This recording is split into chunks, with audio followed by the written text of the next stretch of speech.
This pre-season tour here of the States is brought to you by Oxford Natural and Gowan Loud, your friends. Oxford Natural. And I tell you what, yes, they are not playing about, you are not playing about. No. You can scan the QR code on the screen to get 70% off. Do it now.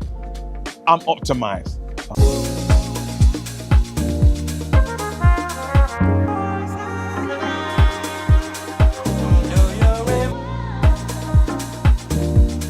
Yes, what's going on, guys? Welcome back to United View. Hope everyone is doing very well. Welcome back to Match View Live, and indeed we are live. You can see that number right there, just down there in the bottom left-hand corner. It is midnight. A little bit later than midnight. We are back for Match View Live. It is Manchester United versus AFC Bournemouth in our second game in the Premier League Summer Series, this time from Chicago, Illinois. And yes, kickoff is in just under 2 hours' time. As per usual, United View, it doesn't matter if it's pre-season, folks. It doesn't matter if it's pre-season. We're still live 2 hours before. I'm still with you. We're in the asylum, folks. The asylum is 24 hours. We don't do just open in the morning, just open in the evenings, just open in the afternoons. We do all night, and we're putting in the night shift tonight. So yes, this is exciting stuff. I tell you what, I absolutely love as well is just as I'm about to click live, everything broke.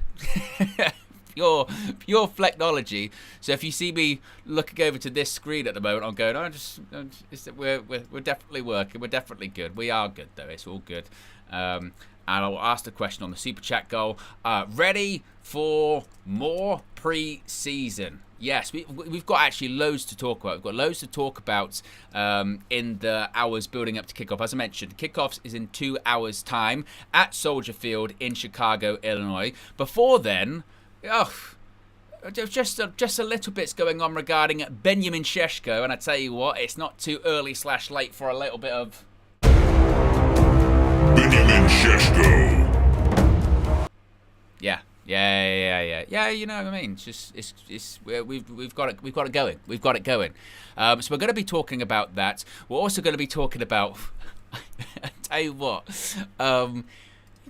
Maybe just getting a little bit nervy about this Gianluigi Donnarumma situation. I say nervy, would love it, obviously, but nervy on myself because hot chip could be on the horizon for old Owen. It could be, but maybe not. Maybe not. We'll be talking about that as well. We've got so much to get into in terms of clips. We've got previews. We've got interviews. We've got everything you can expect and more. So if you haven't already, click that like button. Be sure to subscribe. As you can see in the top right-hand corner, we are now well over 198,000. We are on the road to 200k. So if you haven't already, be sure to subscribe. Click that like button. Let me know where in the world you're watching from and what time it is where you're watching, because I feel tonight we're going to have a truly global audience. Certainly so. Amanor's asleep already, so no raunchiness from Mr. 906.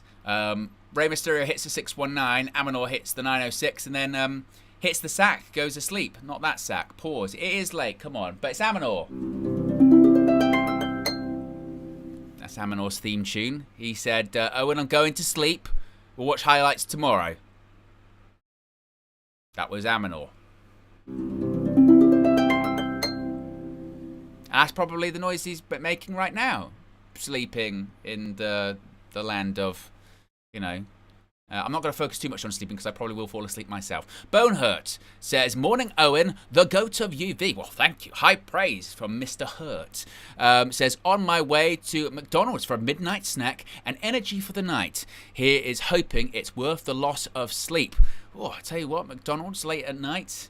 That's not very optimized. And I tell you who is optimized. 1KG the comedian and Fleckington and just Josh Media Graphics Guru Visual Ninja. Saw him in the chat. They are optimized. I am optimized, and you can be too. I tell you what, there's nothing smoother than going from McDonald's to Oxford Natural by Going Life. They bring you this stream, they bring you this tour, and you can get optimized just like everyone at UV by scanning the QR code. Links in the video description. You can scan the QR code there. It appears on the sidebar. You can get your Optimum Daily, which is good for weight loss. You can get your Optimum Night, which is good for rest, recuperation, sleep, not sleeping through this match though, and you can get optimized with the new and improved formula. Look right there. You can scan that QR code, subscribe, and save up to 70% off. You can't put a price on half, but if you could, 70% off is pretty damn good, if you ask me. For more information, you can find out all in the video description below. You can check out all the Optimum videos up on the channel as well. And the web via says, hello from Soldier Field in Chicago. We've got boots on the ground, not only from viewers, from, of course, Fleck and KG, that comedian, and just Josh Media Graphics Guru Visual Ninja. They are in attendance. We'll be seeing reaction from them as well, from the game, and hopefully, you know, hopefully we can build on the positive performance that we saw against West Ham. The other game in the Premier League Summer Series right now is West Ham versus Everton. It's currently 1 goal apiece at half-time. If anything happens in that game, of course, I'll be bringing it to you as it goes, as the goals go in, if they indeed go in. West Ham, I think it's a technical term, against us was shit, but so were Everton against Bournemouth. And these are the two sides that won the first 2 games. Bournemouth absolutely slapped Everton. So it's going to be interesting. Our record against Everton is it's late. Against Bournemouth. If I do stumble on my words, folks, or I say something I don't mean to say, I'd say cut me a smidge of slack. I mean, we might be little right of centre this evening with the pronunciation, but I feel like out of anyone here on UV, I am best prepared for this. This is what I do, okay? Late nights with my monsters, yes. If there's any energy drink sponsorships out there, as I always say, for my channel, just for me individually, I will wear it like I'm doing Moto effing GP, okay? I'll be like I'm doing Formula 1. It will be terrific, but preferably if it's 0 calorie and 0 sugar. But I feel like I'm made for this, okay? As a pro wrestling fan, as a fan of the US, you know, particularly, you know, pro wrestling, I'm made for this. And also, I've got a lot of it.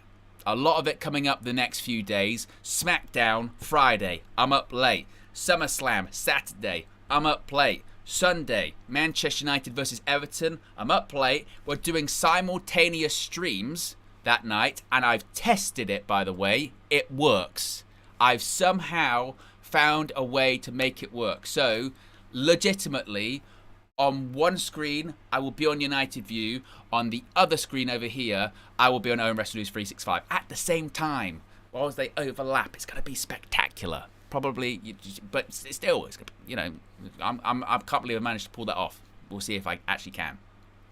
And then I'm going to be also live on Monday, late night as well, Raw. It's going to be so much. It's going to be so much going on. Super chat here from DJ Buzzy says, here you go. Subscribe, everyone, and join the amazing community. I can't wait for this game. Sesko coming soon, though. I'm happy, even though I prefer an experienced striker. Big up, it's DJ Buzzy. And yes, like the man says, subscribe, everyone, and join the amazing community indeed. Let's talk about Benjamin Sesko, folks. Let's talk about this because this was so much. This was so much happening today with Sesko. We spoke obviously about Ollie Watkins this morning, and you know who I prefer. I'm more on the Watkins train than the Sesko train. But Manchester United seemingly have made up their minds. Take a look at this, folks. This was all happening today, wasn't it? We've got quite a bit to get to in this story, in the Sesko developments. So Ben Jacobs said that Manchester United had opened formal talks with Benjamin Sesko after sending a secret delegation. Not the reckless delegation, but a secret delegation to Germany. Christopher Vaval, we spoke about this morning, was driving the pursuit of the RB Leipzig forward. He signed him twice before. Ruben Amorim put forward Ollie Watkins. Ben Jacobs kind of expanded on that, saying Manchester United are moving ahead with Benjamin Sesko after sending a delegation to Germany for face-to-face talks earlier this week. We heard other reports on social media saying Manchester United have told Benjamin Sesko to push from his side with the advancement in talk in the last few days. Vavel and Jason Wilcox are in mutual agreement internally over the 22-year-old being the #1 target. We heard Darmashev, yes, Darmashev, the legendary Sky Sports reporter, Darmashev, as KG would call him, Darbesh, saying that Manchester United is Benjamin Sesko's preferred destination. This lined up with a lot of other reporting, including one report from the Northeast, actually, Craig Hope, kind of the real tier 1 source when it comes to Newcastle, saying that even within Newcastle, they believe that Sesko actually prefers to join Manchester United over Newcastle. Fabrizio Romano, this is quite an interesting one because a lot of discussion has been how can Manchester United afford this signing. We are going to talk about sales and if Manchester United actually need them. But one player that could be a make-weight for this deal could be Rasmus Højlund. In fact, he's highly admired by RB Leipzig. Romano says that Højlund is a dream target for RB Leipzig. Manchester United are showing Leipzig the opportunity to include a player in the deal for Benjamin Sesko. If Manchester United managed to pull off a deal that was, say, and we're going to get to valuation in a bit, but if Man United managed to pull off a deal where we signed Benjamin Sesko for, let's say, around 50, around 50 million plus Rasmus Højlund, bloody hell, I would go Vivao, Jason, not bad. No, not bad.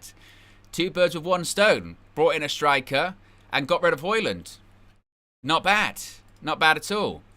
Damashev also said that while Benjamin Sesko would cost more, and this is kind of the thought process as to why United have decided to pursue Sesko instead of Ollie Watkins.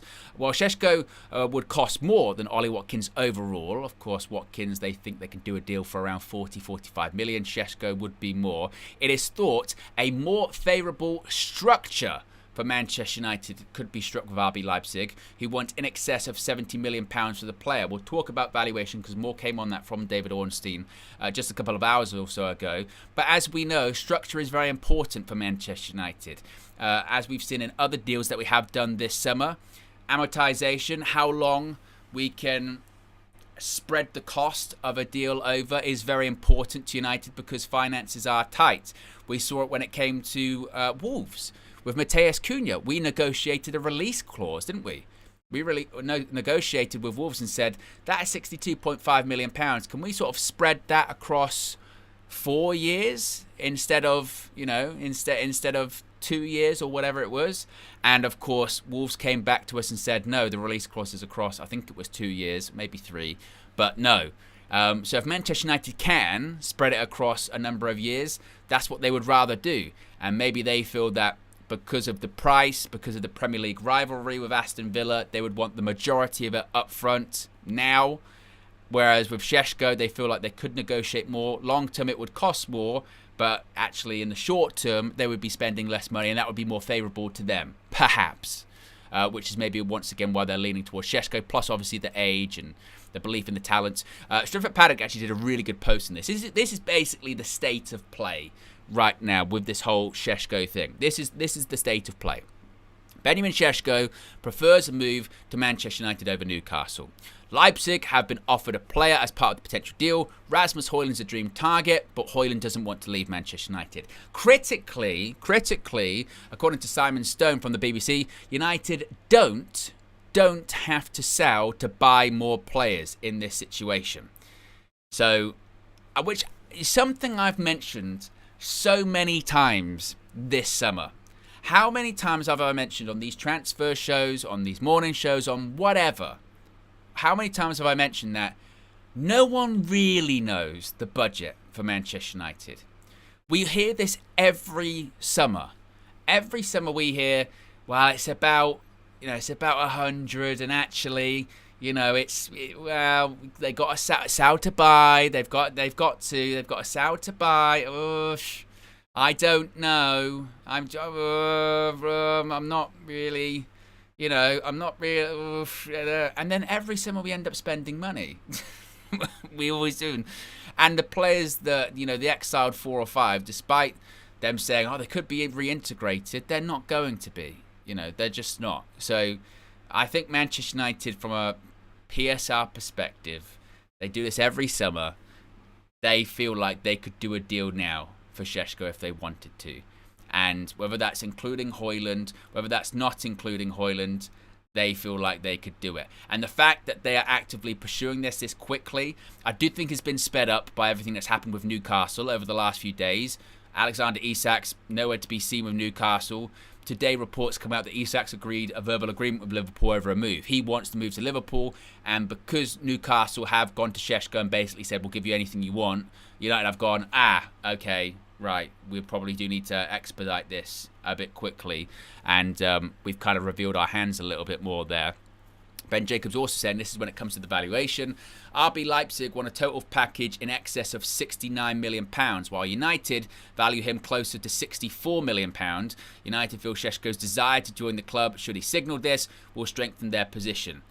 Now, ultimately, if we're saying that there's a difference, well, you would think. Let me stop this. Actually, you would think if we're saying there is a difference in £5 million. That's not that much difference. This should be agreed. This is also the same club that negotiated for 6 weeks over £5 million for Bryan Mbeumo from Brentford, and eventually ended up giving them pretty much what they wanted anyway. So I suppose the £5 million difference there actually doesn't mean anything, because for most clubs, £5 million, you go, well, that should be, they could bridge that over the next couple of days then. For Manchester United, it could be anything. it could be any time. But as I spoke about this morning, I was worried about the time. As I mentioned, I was worried about the time this morning going, well, if Sesko wants his future decided next week, I don't know if we're going to have the money to do it by next week, or we're going to be quick enough to do it next week. What could go in our favour, though, is if he decides, like Matheus Cunha, like Bryan Mbeumo, if he decides, I only want Manchester United.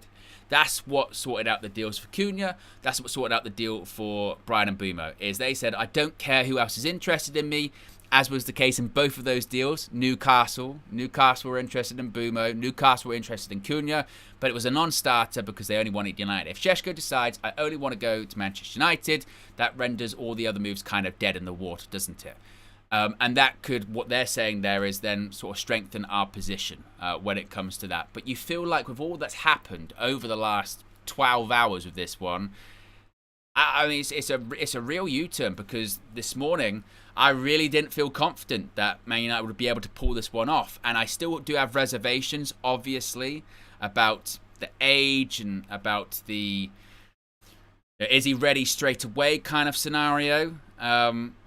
Ornstein once again just confirming those reports about the valuation there, saying that Manchester United are pursuing it, no agreements yet with RB Leipzig for him. Look, my position doesn't change too much really from this morning on it. I'm not going to flip-flop. I'm not going to be one of those, it's definitely going to be a rip-roaring success, because as I mentioned this morning on the transfer view, as I said, I'm happy with the Benjamin Sesko signing if we end up signing him. Don't mistake my reservations about this deal for a lack of quality of Sesko. We need a striker. I will be happy if we sign a striker. Benjamin Sesko is being pursued by some of Europe's biggest clubs. So if we ended up signing him over Ollie Watkins, I'm not going to be, that's a shit signing, because I don't think it is a shit signing. I just think there has to be more leeway given to him than would be given to Ollie Watkins. And I don't know as a fan base if we're prepared to do that. Because we proved last season that we weren't. With Joshua Zirkzee, we have proven that we weren't for Rasmus Højlund at different points, and I just worry about us taking that risk. Now, ultimately, look, if it's a risk that pays off and he comes in, he scores a shit ton of goals, then the risk is paid off. I just feel like Manchester United need to mitigate as much risk as possible. I do think an argument can be made with Cunha and Mbeumo coming in. You have reduced that risk. It's not like you're getting a young forward and playing 2 young 10s behind him. You are signing Premier League proven players there, and they should be hitting the ground running, so that would help him. But I do have the reservations about that, and I'm not opposed to paying 40-45 million pound for a 29-year-old if he can contribute right now. But do not mistake it as he's going to flop, he's going to be awful, it's a bad signing. I don't think it's a bad signing. If Manchester United do get that, it's an exciting signing, because again, he's been someone that people have looked at across Europe. There is still a concern, like I said, about numbers. You look at the numbers in the Bundesliga last season. Was it 13 odd goals? know, that's a bit concerning. But I do think we've added goals into the team as well. So I don't think the burden is on completely him of Benjamin Sesko, you have to score all of our goals this season, because we've also bought Cunha and Mbumo to chip in. Ahmad from right wing back certainly is an expectation he's going to get goals. Bruno as well. So there's that in there. So I don't know if necessarily that burden would be totally high on him. So I would be happy with the signing. And again, it's a massive development today, because yesterday the story was there's 2 players left on the list. It's Watkins or it's Sesko. I asked you guys the question, didn't I? Sesko, Watkins. And in the 24 hours since then, clearly Manchester United have made up their minds and they've gone Sesko. Sesko's the one we want to go for. Christopher Vavell, Director of Recruitment, is clearly driving it because he signed him twice before. He signed him at Salzburg. He signed him at Leipzig. He's a big believer in the player. I hope that, that whole situation about, Ruben prefers Watkins. I do feel like it's, maybe you might have his... I feel like maybe that's from a position of Ruben just being like, again, mitigating risk of, look, I can't afford to lose games. So whoever I sign, it's got to work. And maybe he's looking at Vavell going, look, you've worked with him twice. You've signed him twice. If you're telling me this is going to work, all right, I'll put my faith in you. This is going to work. You're telling me this is going to work? All right, we signed these 2 Premier League players there. Okay, let's roll the dice on that one. And look, because this is what people are saying. If it does work, you've got a striker then for the next decade, haven't you? He's 22 years old. So it's just to hope that it works, and are we prepared to give him the time to make it work? We've got nearly 900 people watching, which is great at nearly 10 to 1 in the morning, folks. Kickoff is in about an hour and a half time. Kickoff's at 2:30 a.m. UK time kickoff. So team news will be coming out around sort of 1:30ish, maybe just before, just after. There isn't a specific time frame on all of that. Jason, appreciate the super chat, says, Owen, I still see some United fans saying they would love to keep Jadon Sancho and he would ball out in Amorim's system. It blows my mind. Have these people not watched him the last 3 years? One thing I've learned, Jason, is we're a funny bunch. We're a funny bunch. We are gluttons for punishment. I think every fan has blind spots regarding certain players. I certainly do. I think everyone does. Everyone has their biases. Does it make them any less right or wrong? Not really. But I think the important thing is to openly admit that it's a blind spot. You go, and to be fair, that's what KG's good at. KG is very good at going, look, this is my blind spot. I back him because of this. It is what it is. I'm not rational here. As I mentioned previously, when it comes to Jadon Sancho, a lot of things have aged poorly over the last 18 months, 2 years at Manchester United. I think what is right up there as aging poorly is the level of backing Jadon Sancho got from certain sections of the Manchester United fan base when he went to Dortmund on loan. When people were doing Sancho watch, I still baffles me. Sancho watch-alongs, like Sancho had been this, criminally mistreated guy at Manchester United. He'd been hounded out, and it was this, that, and the other. Gonna do that this time? No, because it was bullshit. It was such a storm in a teacup at a time for something that was so not worth it. And last year, £25 million obligation. Those same people were like, we've had our pants pulled down by Chelsea. Fast forward 12 months later, we'd love for 25 million for Jadon Sancho. We'd love for that. Yes, please. Thank you very much. So but I think that's just how it is sometimes nowadays. Like I said, I think we do live in the era where sometimes people support the club, but they also support players within the club, and then it gets complicated if their player leaves. And because Man United has been such a toxic place and such a shit place for a while, and a lot of the time they don't help themselves because they make stupid decisions, it's easy to rally against the club as opposed to a player. The player's been mistreated. And as always the case, I know I say this quite a lot, it's always shades of grey. You know, it's always a little bit of this and a little bit of that, but that's not the world we live in, really, is it? Which is annoying. It is certainly annoying. Regarding Benjamin Sesko and everything that's been going on, Flex reacted. Flex reacted to the Sesko stuff that was breaking today. He had some interesting comments. It was an emergency Flex's view. Here's what Flex had to say about United possibly signing Sesko. Man, and it's been breaking news in the last, let's say last hour, really.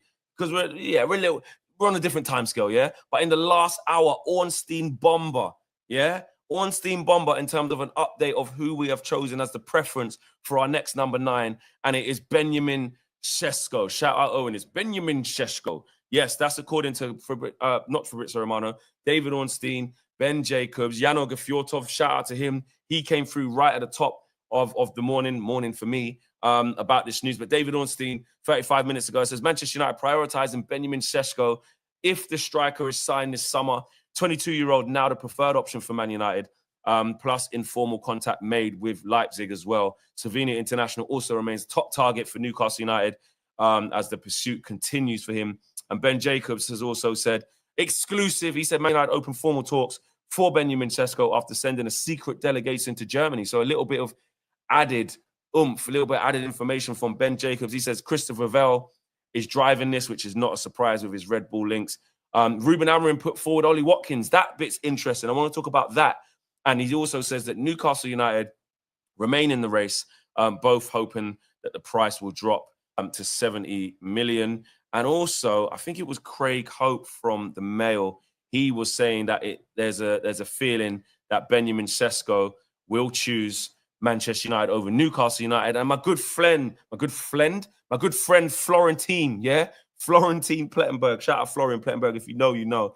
He says there's always been a feeling that Benjamin Sesko would choose Man United over all other current options. Christopher Ravel is very eager to bring Sesko in. So he had his say on that. And listen, it's looking like we've made our choice. We've made our choice. Whether we get him or not, we'll wait to see. But we've made our choice that we are prioritizing Benjamin Sesko over Ollie Watkins. And that's a big statement, especially the bit that says Ruben Amorim put forward Ollie Watkins. Now, that's not to say and start conspiracies that, you know, Ruben had absolutely no say in this. He's just been overruled. Put forward means added to the list, okay? We know that that's what's been happening. And actually, if you look at Ollie Watkins, aside from what my opinion is, you don't know that he was my preferred option.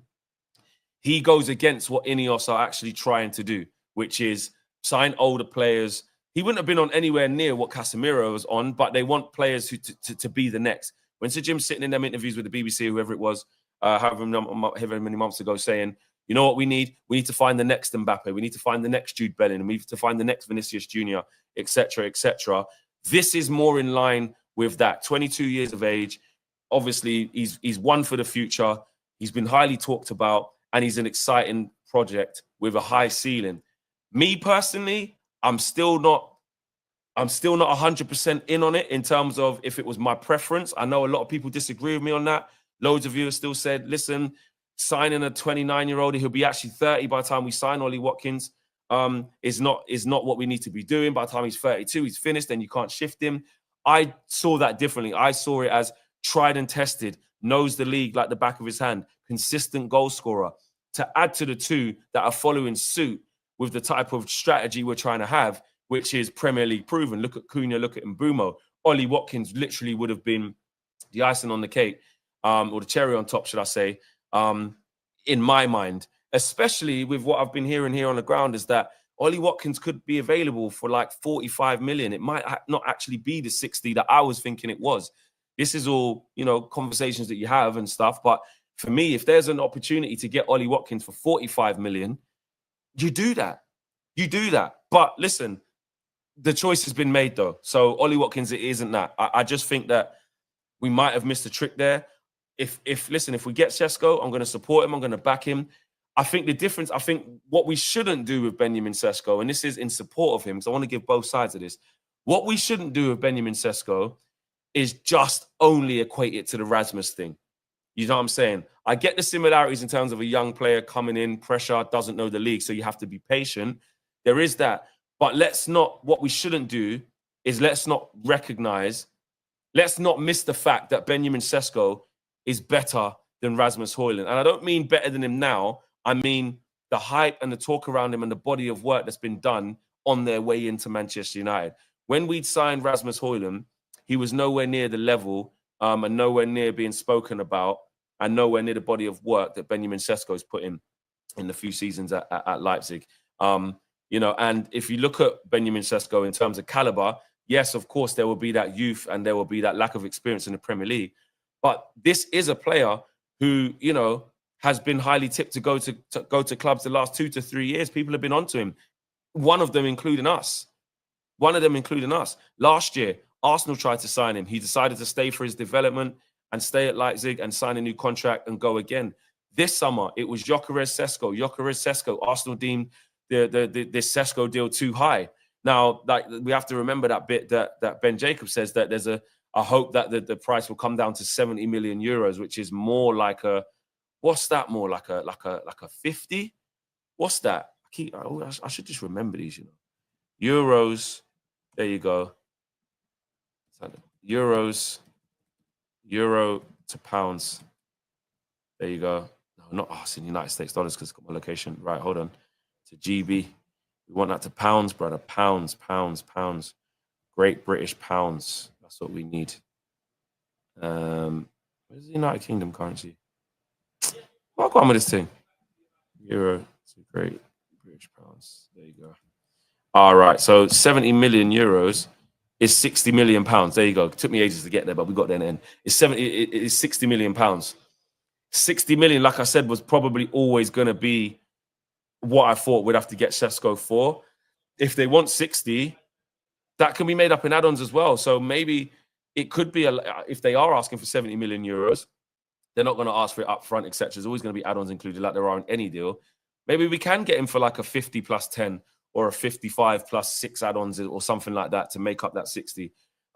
So again, I don't mind that. But when Arsenal were negotiating, it was looking like 100 million euros, 90 million euros. So like they said, we do need that fee to come down. But listen, I'm not going to lie. I do have some reservations, man.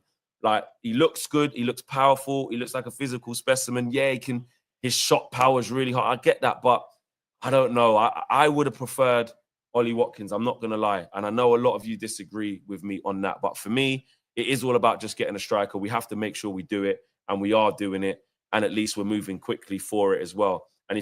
And also to counteract his lack of Premier League experience, to see the Sesko side more, because I'm not totally against it. It's just not my first choice. You're counterbalancing his lack of experience by signing 2 Premier League proven central tens in Cunha and in Mbeumo. That for me counterbalances or counteracts the fact that Sesko has inexperience, and that I don't mind too much. If it was just Sesko by himself and then a younger player, again, I don't know, a Xavi Simons as a 10 or something like that, and then all of a sudden it's a bag of inexperienced man who haven't played in the league before, it's, oh shit, here we go again kind of vibe. But with this situation, I do see that as a positive, that you've got in behind Sesko, if he comes here, you have 2 experienced players, obviously, as well as Bruno, as well as Ahmad, etc., that can add to helping him and take the goal scoring burden off of him, is the thinking. Whether it transpires like that at Man United, we don't know. And as for Newcastle, I was saying to KG earlier, yeah, I'm not going to lie. You see Newcastle, yeah? I can feel another monumental L coming their way, bro. I can feel it. I'm almost certain. Listen, I'm not even banging the drum for Benjamin Sesko like that, but I'm almost certain with a choice between us two, he's choosing Man United. Yeah, Jan Fjortov has said that. Craig Hope has said that. There's a feeling. Sorry. So Matty Renton and them, man, yeah, it's just levels. You're in the Champions League, man, still don't want to go there. You're about to lose Isak as well. They got a verbal agreement with Liverpool. He's got, apparently, according to reports. So listen, Newcastle United, been told by many of their fans there's only one United, but you're going bam for bam with everyone and you're losing, mate. So we shall see. Newcastle United, very good project, very good team. And even the starting 11 right now, as it is a very good team. Still don't want to buck up on them at St. James's, but what a frustrating window for them. But as the great man Andy Tate once said, don't care anymore. Don't care what Newcastle United are doing. It was just something I picked up on the way, and I was like, actually, This is another one they're going to miss out. Eddie Howe's going to be fuming. But that's a side note. That's probably more for the football facts. Anyway. Yeah, who cares about if they're fuming, Fleck? It doesn't matter. Be sure to smash a like on the like button. We've got over 1,000 people watching at the moment, folks, which is fantastic. Well, actually, over 1,100 people watching at the moment, which is great. We're nearly at 300 likes. Let's see if we can get to 500. Half of you guys can click the like button, indeed. We've got a couple of super chats as well. David first with one, which is just a contribution. And then the generosity continues, no bounds, because David says, "You're welcome. Man United save the Premier League." I believe it's the Premiership. Sir Jim Ratcliffe said, Manchester United in the Premiership play good football. You know, Ruben just wants people that are totally committed to. I wouldn't see this from a chemical company. We buy Sesko equals Newcastle don't let Isak go to Liverpool. Man United save the Prem. You're welcome. I like the mathematics you do there, David. I like the mathematics, indeed. Yes, kickoff, as I mentioned, guys, is in about an hour and 20 minutes. It's a 2:30 a.m. Yes, 2:30 a.m. kickoff. Team news, though, should be coming out in about sort of 20-ish minutes time. As always, let me know where you're watching from around the world.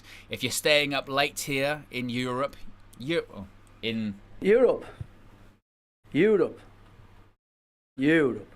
Yes. Or if you're watching somewhere else around the world, because of course this is what I always say. Yeah, this is when, you know, UK United fans or European United fans, we learn. I will never, ever, ever, ever have any slander on global Manchester United fans or on global football fans in general. And I tell you for why, okay?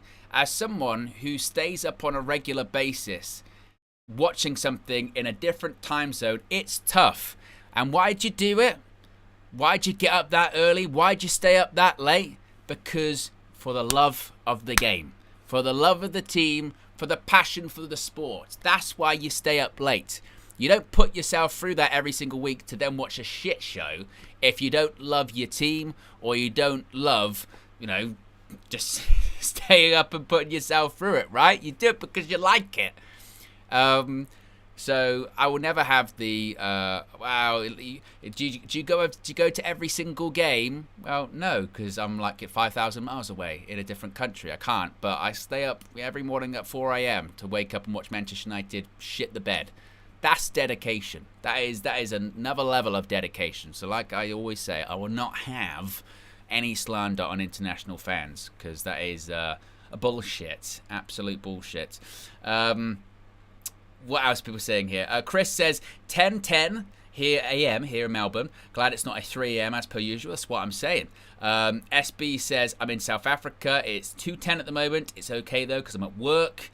What else are people saying here? Lucas, who's in Canada, says 7:30 p.m. kickoff for me. Lovely. What else we got here? Sedano says kickoff is 7 a.m. in India. We've got Katil watching from New Jersey. We've got Nairobi, Kenya in the building. See, look at this. I was talking to someone earlier on. They were saying they were like, "How many people do you reckon are going to be watching you this early in the morning?" I said, "The UV community, it's a global audience. It's a global audience because Manchester United is a global club. You can't have it both ways." You can't have it both ways. We're the biggest club in the world, global fan base. And then when international fans want to support, you're not really a fan, are you? It's bullshit. It's bullshit. We're nearly at 350 likes. So if you haven't already, click the like button and be sure to subscribe. Very, very quickly, if you've watched the match views that I've done recently, the one I did on Saturday, there was this story about Donnarumma. I was very much, it's not going to happen. And I stand by that. I still don't think it's going to happen. And I said so much so that if Donnarumma signs for Manchester United this summer, I will do the hot chip challenge. Now, I'm not going to go into medical backgrounds here, confidentiality, but medically I'm disqualified from doing the hot chip challenge, yeah? I was like, it's not going to happen. Well, today I did get a bit nervy for a smidge, but I think it's going to be fine. I think it's going to be okay. So, this is why I got a little bit nervy. James Ducker from The Telegraph said, breaking. Manchester United made an inquiry for Gianluigi Donnarumma earlier this summer, and PSG now expect United to renew their interest once PSG have signed another goalkeeper, Lucas Chevalier. The signing is completed. PSG are open to selling him at the right price. I went, huh? Sorry? And you know me, folks. I'm a big Donnarumma fan. Very big Donnarumma fan. I was defending him in the Champions League last season. And I thought, is this real? I thought, I saw that story and I went,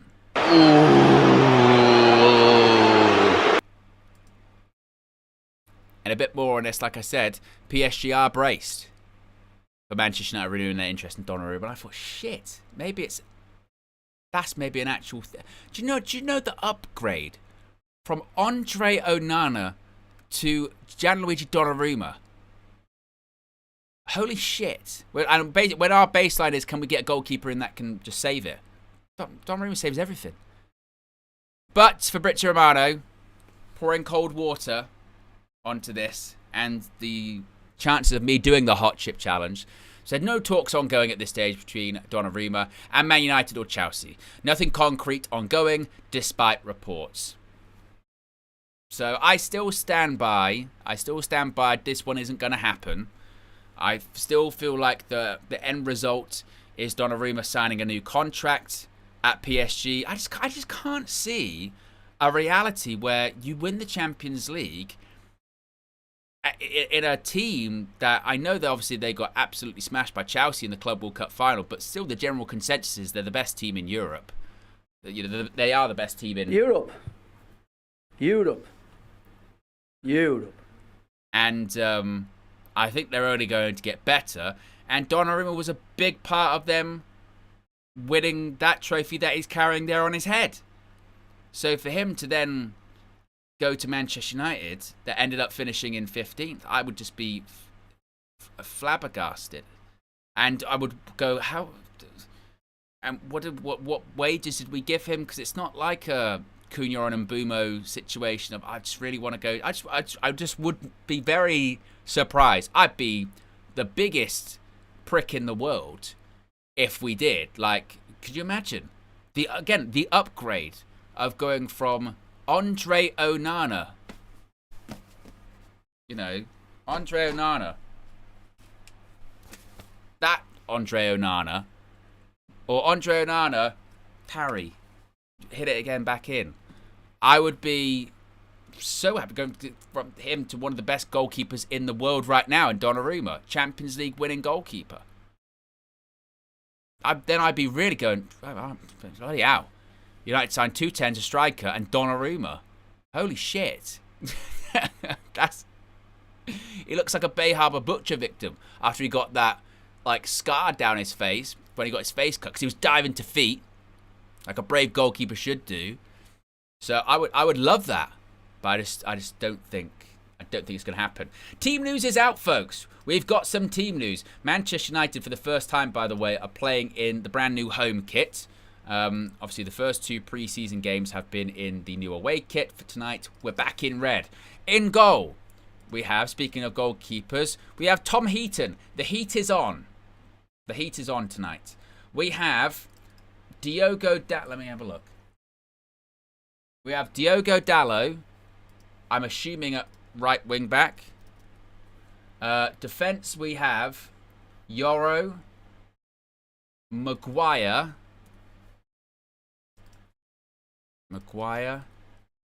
and Luke Shaw. So that would mean Dalot at right wing back. Patrick Dorgu is at left wing back. In the midfield, we've got Casemiro, and I think Bruno Fernandes. So Bruno, it looks like Bruno's going to be playing deeper. So we've got Casemiro, and we've got the Manchester United captain, Bruno Fernandes, number 8, is seemingly going to be playing in this deeper position. In the 10s, we have, interestingly, Ahmad's back in the 10 position. He started at right wing back, and everyone was saying he's going to be playing as a 10 this season. But now he's, as a right wing back, excuse me, not much as a 10, but now he's back in the 10. And it looks like alongside him is Mason Mount, the Manchester United number 7. It still is amazing to even say that. And up front, we have Rasmus Højlund. So as far as the players on the bench, we have the likes of Bayern Dia, De Ligt, Fredrickson, Aiden Heaven, Diego Leon, Monroe, Collier, Fletcher, Kone, Menu, Ugarte, Mantato, Obi, and Williams. Where's Cunha gone? So Cunha's now not in the squad. Well, that's alarming. I wonder why. I tell you what, if he's got injured, he's not in the squad. Matheus Cunha is not in the squad. Right, I'm going to check out the timeline in just a second, folks. I just want to make sure that I can get this graphic up on the screen for you as soon as possible. I'm nervous now. That's rattled me. I was expecting to see him on the bench. Hopefully there's like a typo or something. Cunha is not in the squad, no. Fuck's sake. There's surely. What is it with pre-season? What is it with pre-season and people getting hurt? I mean, it better not.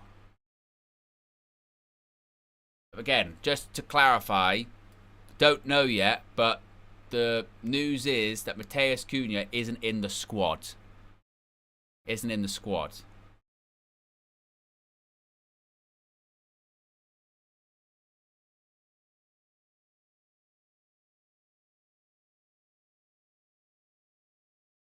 Well, if that is the case, yeah, Brian Mbeumo, he's never going to play.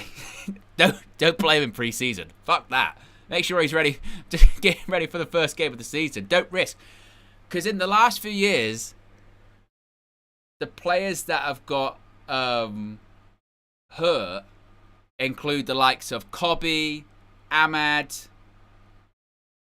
Like in terms of the general wider selection, I don't care. I don't really care that much about that. Right now, my primary focus is Matheus Cunha okay? That is my primary focus. That is the Manchester United starting 11 to face Bournemouth at Soldier Field this evening. I will keep my eye.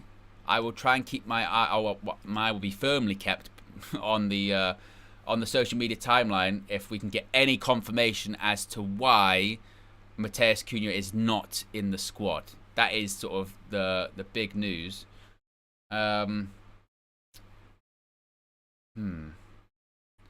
Richard says, check Luckhurst tweet.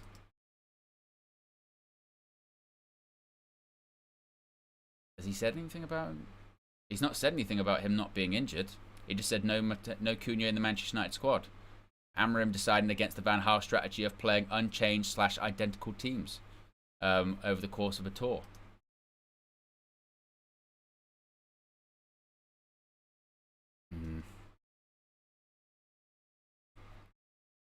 Slim Reaper says, relax, the manager has decided to rest him. It's pre-season, for crying out loud. What, only him? That would be odd, to be fair. If it was, I decided to only rest Matheus Cunha, who, by the way, has been there since day one with all of these other players. Why would he only rest Matheus Cunha? That would be odd.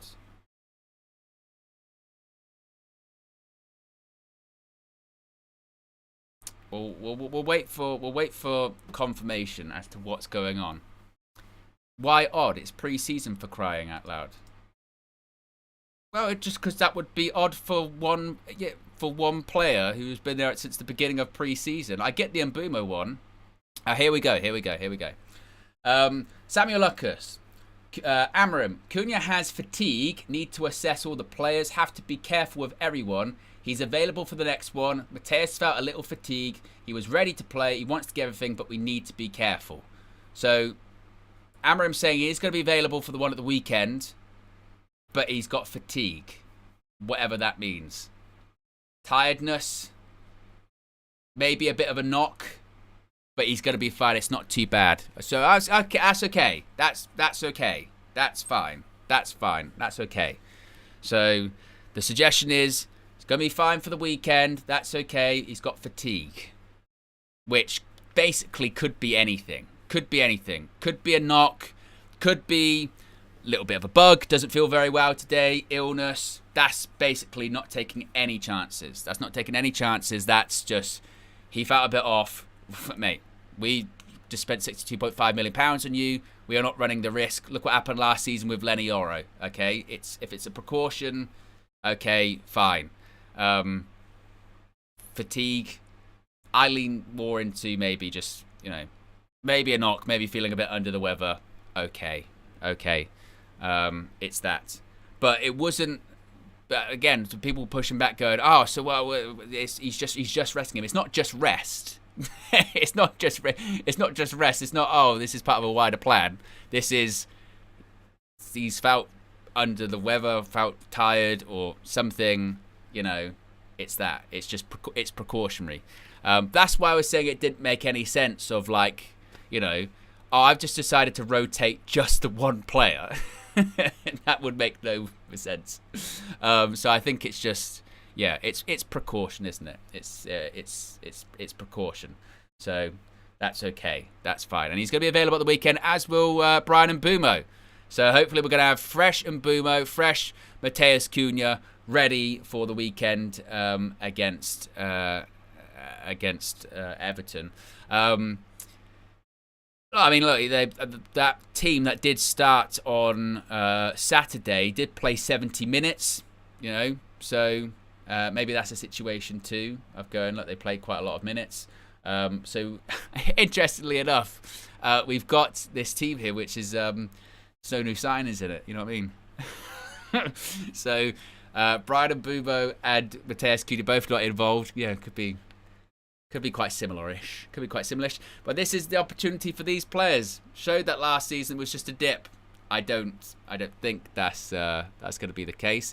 But look, it's pre-season. I'm not going to completely melt down or anything like that. I think that is a bit foolish. Was a bit concerning about the Cunha one, but I will take that. The time to be really concerned with Cunha is if he wasn't available this coming weekend, then you would say, right, there's something going on there. But Amorim is saying there, he was ready to be involved today. He would have been. We could have, if he wanted to. Fatigue, tiredness, we're taking it steady. So, okay, cool. Use the data. Use the data. Manage players properly. Don't get hurt. Don't get players get injured. And we did notice, to be fair, certainly in the sort of latter half of last season, with once Amorim came in, injuries to certain players did slow down. They did take better care of players. Well, they felt like certainly lesser injuries. So hopefully that works out. But well, after a team that finished 15th last season, and that's the team. That's outside of Tom Heaton. If you put Andre Onana in goal, that was a starting 11 that started probably a couple of times for Manchester United last season. It's not. I don't know if we should be expecting a performance from that, but we shall see. Strap in, folks. We're less than 100 likes away from 500 likes. So if you haven't already, click the like button. Be sure to subscribe as well, as we get closer and closer to 200k. If you are just tuning in, that is indeed the Manchester United starting 11 at Soldier Field against Bournemouth this evening. The big news, no Mateus Cunha. No new signings for Manchester United in this starting 11. Of course, Brian Mbeumo, we knew he wasn't going to be playing. Ruben Amorim confirmed as much after the last game, saying that he was a bit behind in his pre-season preparations. So he wasn't going to be involved tonight, but the hope would be that he was going to be involved at the weekend against Everton. So that's probably the first time we're going to see him in a Manchester United shirt in a game for his unofficial debut. The big news, though, is no Matheus Cunha this evening. Bruno Fernandes is playing. He played in the 10 alongside Cunha in the last game. He's now playing in the deeper position. Ruben Amorim has said that it's fatigue, and he would have been available, could have been available this evening, wanted to play, but they're taking it steady with him. They're being cautious, and he will be available for the next game alongside Bryan Mbeumo. So nothing to worry about yet, folks. Yet. We're just. Do you know what it is as well? We are just so. We're so jittery, aren't we? We because, you know, we're because we've been hurt so many times. We've been hurt so many times in the past. We desperately want something different, want something new. We have been hurt before very much in terms of pre-season with getting injuries, as I mentioned, Kobe, Ahmed, Lenny Yoro. So obviously there is this sort of PTSD of just, they're okay, right? Everyone's okay, everyone's fine. It's not an injury, we're sure. Yeah, fine, all right. And there was, in these first two pre-season games, the one against Leeds, of course, was totally dull. But even in that game and the one at the weekend, it was like, wow, you know, new signing, Matheus Cunha, you know, Diego Leon's in that as well. So that's exciting to look at. It's an underwhelming lineup in the sense of going, well, that is nothing different. Maybe this will be one of those ones where it's like, well, thank God we don't have to see that again kind of situation. Thank God after this, it's going to be Mbeumo and Cunha available for the games. And it's going to be, hopefully in the future, Benjamin Sesko available for some of the games as well. Hopefully that's what the situation is going to be, right? I'm doing my best, folks. I'm doing my best to try and give you a bit of a positive. But as Mbeumo says there, I don't think it's the one. You would absolutely pray this is not the team to play against Arsenal, would you? And I don't think it will be. I don't. I think minimum you would have Matheus Cunha in that game. Minimum. And who knows, Onana might be back. Maybe Bayern Deal will play in goal for that one. We'll have to wait and see. And I think De Ligt would start in the middle of the defence. Maybe it might be Ugarte for Casemiro that day. I think Ahmed would start right wing back. You know what I mean? There would be, I think, at least 2 or 3 changes to this team that plays, to this team in comparison to the one that plays Arsenal. But if this team did play Arsenal on the first day of the season, we'd be screwed, obviously. Be screwed. Llewellyn says, famous last words, Owen. I tell you what, if it is, then oh my God. Oh my God. But just to confirm, just if you are just tuning in, going, Cunha, is he injured? He's not injured. He's fatigued, tired, and he could have played tonight, but they don't want to risk him. It sounds precautionary. They're saying he will be available for the game at the weekend. So not injured, but also not available. Yeah. We're 50 likes away from 500 likes, folks. If you haven't already, click the like button. Kickoff is in an hour's time, 60 minutes time. 60 minutes. We'll be kicking off at Soldier Field in Chicago, Illinois. Currently, the game's just finished between West Ham and Everton. And it's just finished by 2-1. West Ham beating Everton. So West Ham, the team we played at the weekend, got the victory. And the team we are going to be facing, Everton, on Sunday, still yet to win a game in this Premier League Summer Series. Hopefully they won't win a single one. Hopefully we'll win them all. And we'll win that trophy. Yeah, hopefully that's going to be the case. Once again, if... as I Hope for Static says there, look at it this way. Should have a fresh Mbeumo Cunha partnership at the weekend. I hope so. I hope that's, we're trying to look on sort of the positive sides for that. So, it's hopefully, again, it's just fatigue, and it's gonna be Mbeumo and Cunha together at the weekend. And this is actually going to be a great comparison, folks, because we're going to see what it's like without them both. Once again, just a reminder of like, hey, remember, this is how bad it was, but now that's not going to be the case anymore because it's better, and things are going to be fixed, and we've got these new players coming in. Maybe it's just a bit of a reminder. That's what it is. It's one of those reminder lineups. Yeah, I do my best to try and spin the positives. That's what I'm trying to do. So yes, while we gather more news about this, let's go to another clip. Let's go to a bit of a match preview, if you will. It was Flex, it was KG, and no, it was not me. Some people were mistaking this. Some people were saying, oh, I thought you were in the asylum. I thought you were in the UK. How were you in Chicago at Soldier Field, at the Endeavour Health Performance Center in Chicago? It was not me. It was James. That is racist. I saw people in the comments, they were saying evil Owen. Why is James evil me? Okay, if anything, he's smaller me, because as you see next to Flex and KG, there was a small height difference. Maybe see if you can spot it.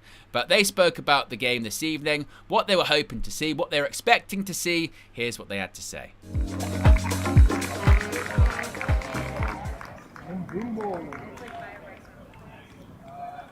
Yes, people, welcome back to United View. Welcome to the match preview for our game against Bournemouth tomorrow. We're here at the Endeavour Health Performance Centre, the home of the Chicago Fire's training facility. Not their stadium. Their stadium is not here.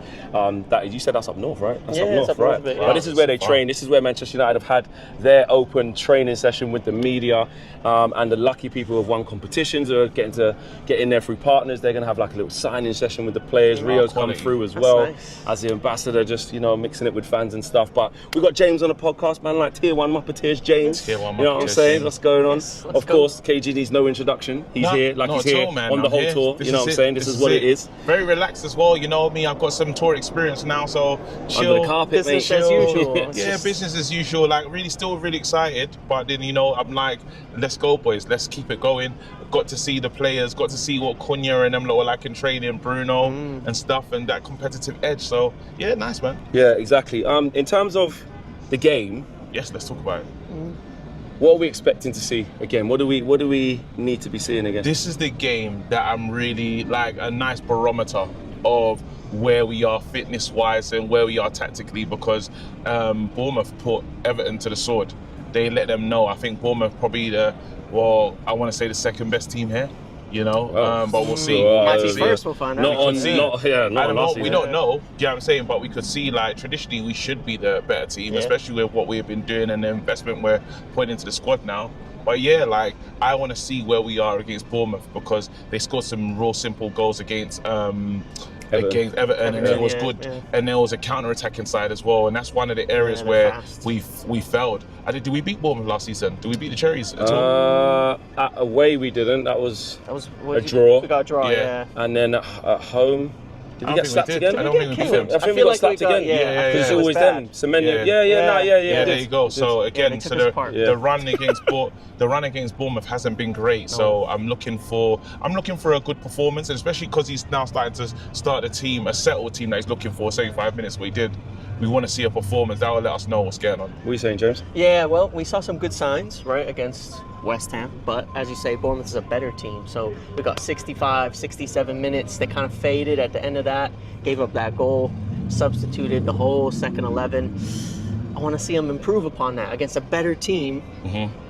Take what they did on Saturday and take it to the next level. Let's do more of that. Let's sustain it for longer. Let's get off to that bright start. Get those goals early, and then let's keep it going. Let's get more. Let's get a lot. I want to see them really start scoring goals. Not like one or two here or there. I mean, we got that penalty, like a nice pre-season goal scorer. But let's see, let's really take it. And creating chances as well, like not taking your foot off the gas thing. Yeah, that's what we're still waiting to see under Ruben. Sometimes we have some really good spells in games where we look dangerous up until a point, and you don't get that potency in terms of maybe a shot on target, or it's forcing a save from the keeper, or obviously an inevitable about a goal. In terms of back to his one thing we did see was, like you touched on it there at the beginning about Bruno and Cunha. We saw here at the training session, Bruno's got that great relationship with Cunha already. They're bantering. You can tell that Cunha's a real big part of the group. You speak to people at United here already, they've said, listen, this guy He's like a duck to water.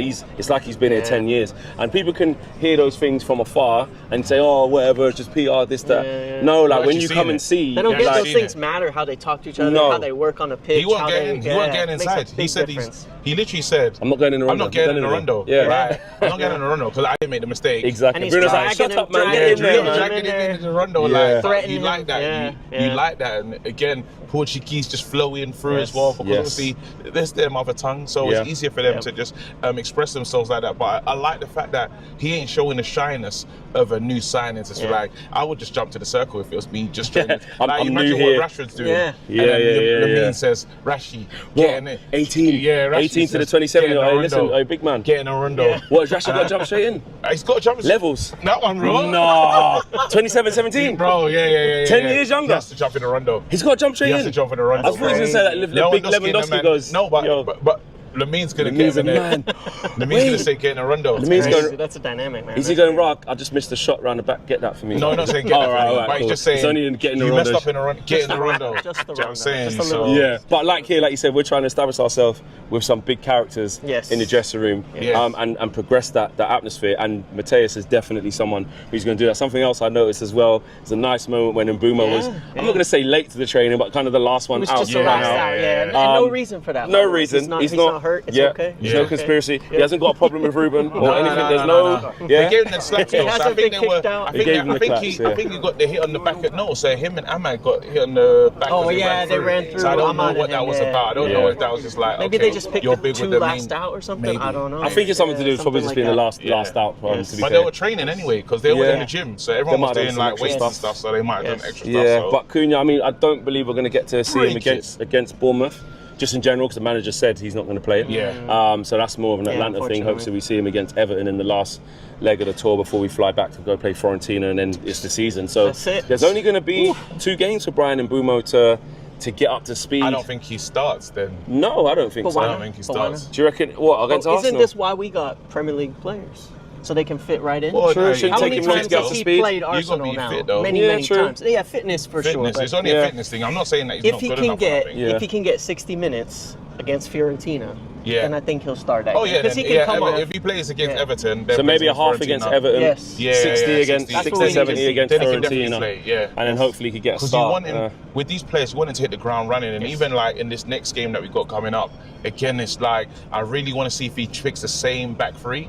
Yes. Yeah, I've got my eye on that. You know, Aiden Heaven is one player that like I'm earmarking to really cement himself in the team this season. So he's one. Euro obviously looks phenomenal. He looks really good in the last game. So good, you know. Don't you think they're starting to be like, and it's not a surprise, but I think it's because it's a small sample size. They're starting to be like an assurity about him. Like anytime I see him going to engage in a tackle or having to make a pass or he's under a bit of pressure, or that big switch that he really likes to do from right to left, that's in his locker. I just feel like he's going to be okay in this duel. He's going to be okay in this decision he's about to make. I'm learning this security about him because he's turning into that player, James. He's so young, but he's already got that confidence. It's stepping up more and more, and you know each action is legit. Each action, he's going to win it, he's going to do it, he's making the right choice. It's hard because you look at the young players and you're always waiting for them to make that mistake, but he doesn't make them. He knows what he's doing. He's more assured, I think, than any of the other centre backs that we have. I like De Ligt though. I will say that De Ligt had a good run, and then after obviously he got the injury and stuff, so he was out. We want to see what De Ligt looks like, because in terms of the distribution from him when he's playing in that mid, he's not as good as Maguire's been. You know, they can play the ball to Maguire. So now De Ligt, you're saying, well, what other strength do you bring to the team? You're good defensively, clearing your lines and stuff, but if we're going to be on the ball more, can you play forward? Can you, can you take the ball forward? Kind of Heaven does. He can carry the ball and find the pass. Where De Ligt, you're still kind of waiting for that thing, but he's organising as well. So he's a leader. Listen, he's the captain of Ajax at 17, man. This guy's. I think he's a good player. Yeah, exactly. He's a fighter. He's passionate. He defends strong. Different type of skill set to Harry Maguire, isn't it? Different type of skill set. Guys, all right, predictions. Let's go for it. KG, let's start with you. What are you saying, bro? Because Bournemouth, listen. One thing I know about Bournemouth, bro, just because they lost Kirkes and Howson, it don't mean that everything's gone out the way, bro. They are well drilled, and we saw that the other day, bro. I'm going with a 3-2 Man United win. 3-2. I think there'll be goals scored. And I don't know if that's in the second string if Bournemouth keep on their players, because again, West Ham had us there. Yeah, it was close. That's the thing about pre-season games. It depends who brings on the kids first, and then the team just disintegrates. If one team stays strong for too long, it's like, well, we might not do anything here. So you'll go 3-2 win. 3-2 win. In normal, I think it'll be a normal time with the first 11, 2-1 though. All right. Okay, I like that. So we win it with our first team. Okay, cool. Makes sense, What are you saying, James? I was going with 2-1 again, like the last one. I think the first team will put up a couple goals. Yeah. I think we'll concede at some point. Maybe it's with the subs. Maybe it's towards the end of that 70 minutes when they start to tire, because they've got those fast attackers coming down and running at them. Yeah. So I'm going with 2-1. I don't think we're there yet, making all those chances over and over. We still don't have a striker. We still don't have Mbumo, so we're still going to be relying on, Bruno or Ahmad, or hopefully we get to see Cunha get his goal. He was close. Yeah. Oh yeah, he we was need real it. close, but we need that Cunha goal. Yeah. That's what I want to see. Yeah, agreed. What are you saying? I need that Cunha thing. I'll be honest, guys. I'm going to go over 2-2 on this one. Okay, cool. I just feel like the changes when it happens, and Bournemouth are a good team. I think it might be a kind of really even game, even with our first team. I just think Bournemouth are that good, to be honest. Yeah. I hope I'm wrong, and we like, wow, look at us. But I just feel it's pre-season as well, and they're just so well drilled and they know what they're doing. I think it's a tough game. And then when the changes happen, when the youngsters come in, or the second team. I want the second string to be better though. Oh, 100%. They have to be. They have to be. We need some players to come back too. Like if Xerxes comes back and when Mbumo comes in, you've got better players moving into that second unit. We didn't see Xerxes in open training, so I don't know. No, he's not going to. I don't think exactly. So I'm going to go 2-2, but that's us here. Yeah. Well, that was a bit of a jinx, wasn't it? We need to see that Cunha goal. We need to see that Cunha game and actually play. If you are just joining us, that is indeed the Manchester United starting 11 to be playing against AFC Bournemouth at Soldier Field in Chicago, Illinois this evening. Some of you guys pointed this out in the chat, and it is very, very true and actually quite alarming.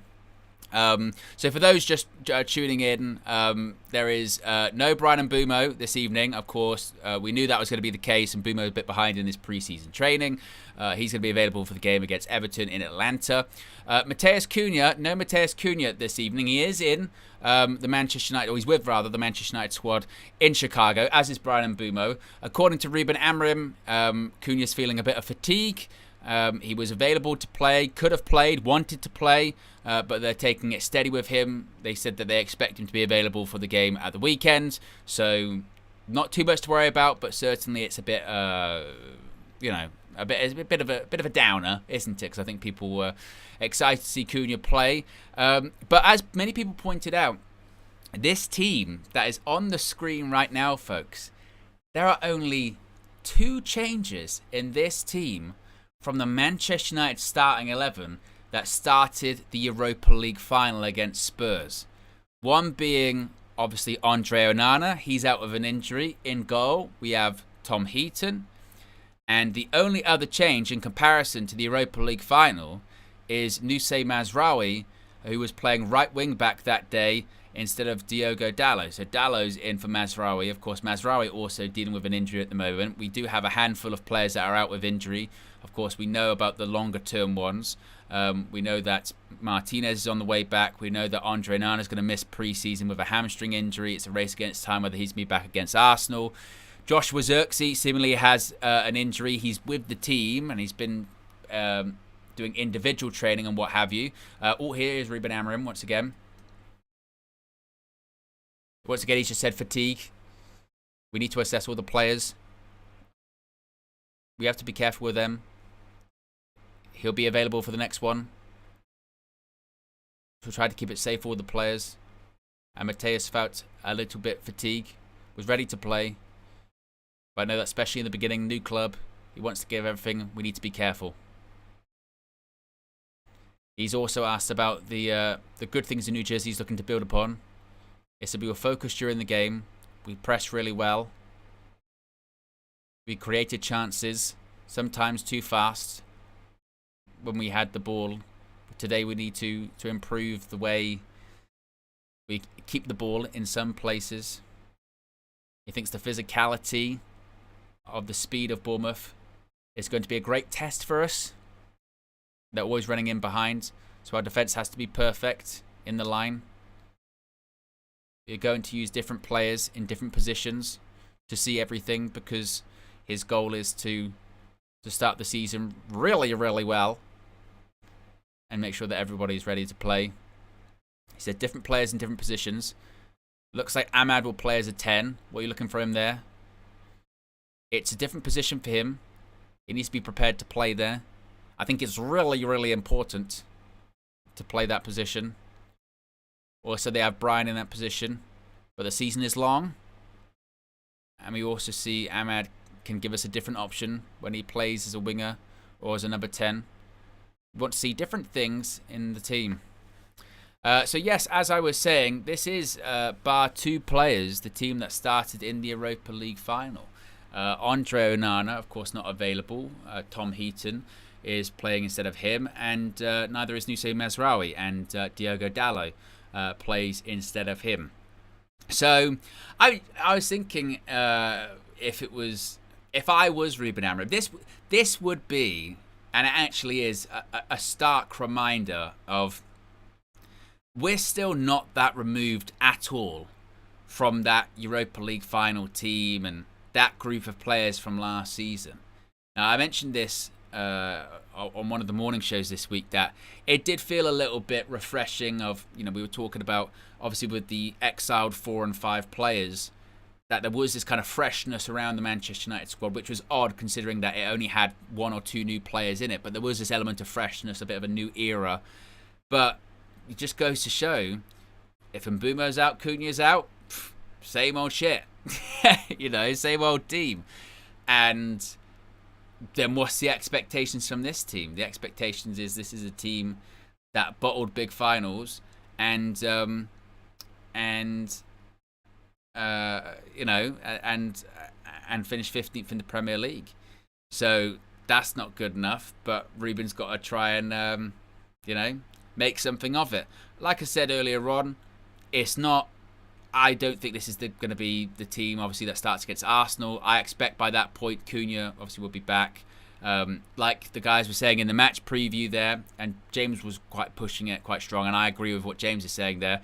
I think Brian Mbumo will be ready to start by the time we play Arsenal. We do have 2 more games after this. We have the game in Atlanta at the weekend. I think that, let's say he starts there, gets 60 minutes, plays against Fiorentina. I think he'll be ready for the Arsenal game. And then maybe by that point we do have a striker, but at the very least we'll have, obviously, Cunha and Mbumo by that point against Arsenal. So it'll be a different team. I would also expect probably De Ligt to start. And obviously the goalkeeping situation, I think Onana will be back. I'm not sure if that's a positive or a negative for that Arsenal game. So it's not going to be the same team, but you would probably say with these players this evening, go out and prove that, look, last season was last season. We saw Luke Shaw. We can actually play that clip in a minute of Luke Shaw saying that they've drawn a line under last season. Ruben Amorim, the Manchester United head coach, he hasn't even spoken about last season. It's in the past, can't do anything about it. They're looking forward. So you would say to those players, okay, with that in mind, prove that what was happening last season was just, I would say a fluke, but was just it was a horrible time, but you're better than what you that you showed, a lot of you, and that starts with tonight, putting in a performance and taking some pride in your performances. In fact, actually, let's hear what Luke Shaw had to say. It was interesting because it got a pretty negative reaction from a lot of people saying words are just that, they're just words, we want to see actions. Here's what the Manchester United left centre-back this evening had to say. Well, is there a sense that this is like a kind of a breath of fresh air, like, kind of a new start for everyone, given all that happened last season? Yeah, no, of course. It's always nice to have new faces. And they've been brilliant signings. They're brilliant players. They're going to add a lot to the group. I think not just on the pitch, but off the pitch in the group as well. They're very lively characters, which is always nice. But yeah, for me, the start of this pre-season, I already feel a different, kind of vibe in the group. From the ones that were here last season, it feels much more, energized, and much more.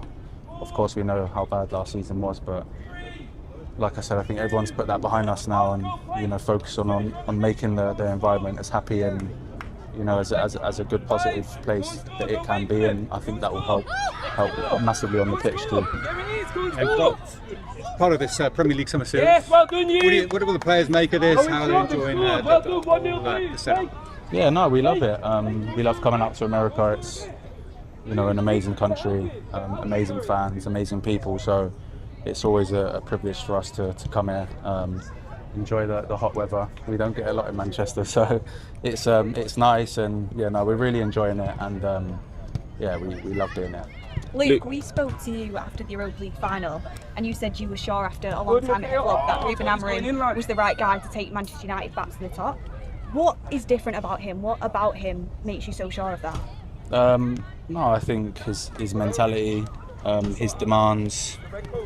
He's extremely tough on the group. I think, you know, he leaves no stone unturned, and I think, you know, there's no stragglers in this group anymore. I think everyone has to put the team first. He's made that very clear. I think, you know, he's picking players on how he feels will be best for the team, and that's, you know, his choice, and, you know, us as players, we're fully behind him and fully behind on his ideas and what he wants to implement in this team. And, you know, like I said, I think we feel like a real team, especially this pre-season. Since I've been back, the group is so together, and, you know, I think that's something that we need to keep to make us more of a family, and, you know, everyone all together, and we're all driving in the same direction. A good friend of mine has said that you're world class at left-sided centre back and world class at left back.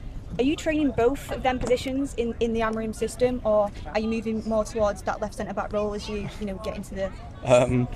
No, I don't know. I think that's a question for the boss, but I honestly don't mind. Obviously, I played left wing back before for England and stuff, and, you know, back in the days with Ollie and stuff. So I know that position well, but, you know, for me, it's about what the manager wants and what the team needs, and, you know, wherever the manager puts me. You know, as long as I can stay fit, I'll always give everything I can for the team, and, you know, I feel like that's what I've always done. Luke, what's the feeling like in the dressing room now? You spoke about how difficult it was for us last season, and that's in the past. There's two new faces in there, in Brian and Mateus now, a fresh feel. What's the mood like in there in terms of our aspirations for next season? How everyone's actually feeling in there to actually draw a line under last season and move on? I think it sounds, you know, a bit stupid, but honestly, the mood and the atmosphere is really good. I think last year, yeah, of course, like I said after the final, it was nowhere near good enough from any of us, from anyone, you know, to do with that club. But I think, yeah, we've kind of drawn a line under it. To be fair, the manager's not even spoke about last season. It's proper in the past now, and I think now we just focus solely on, you know, on what we've got to do this season. You know, the things we have to look for this season is to win the Premier League. I think it has to be. It doesn't matter, we're Man United, so that has to be our aims. And yeah, I think day in, day out, the manager demands 100% every day. There's no, like I said, stragglers anymore. No one can get away with doing 85% in training, because the manager demands 100% every day, and of focus and concentration, and, you know, we're all there at the moment. Just got one question there. Yes, coming into Chicago, welcome first of all. It's a very diverse crowd, fans coming all over the place, right? We're a very Latino community based. And obviously Manchester United is well known to have some of the well-known soccer players, right? How does it feel coming into Chicago and knowing that majority of the fans, especially for Manchester United, will be Latino community coming out? How does it feel as a player coming out? No, we love it. Like I said, I think it's really special for us to come out here. Obviously, we're halfway over the other side of the world, so it's completely different. And what's always nice is, you know, sometimes when you're back home, you don't always get to see the fans from abroad and in other countries, and that's why I think we love, you know, being able to travel around in the summer, because we get to come to places and experience the fans, and, you know, meet the fans and we can give love back to them, and, you know, hopefully we can put on a good show for them tomorrow night as well. How are you feeling personally? Obviously, last season, injuries-wise, wasn't one that you want to repeat, and then getting back into the team and, you know, coming back, and how does that sort of translate to next season? What are your goals personally, and what are the team's goals for next season? Do you have targets like league position, challenge for trophies, or is it just, you know, start playing football and get used to the manager system?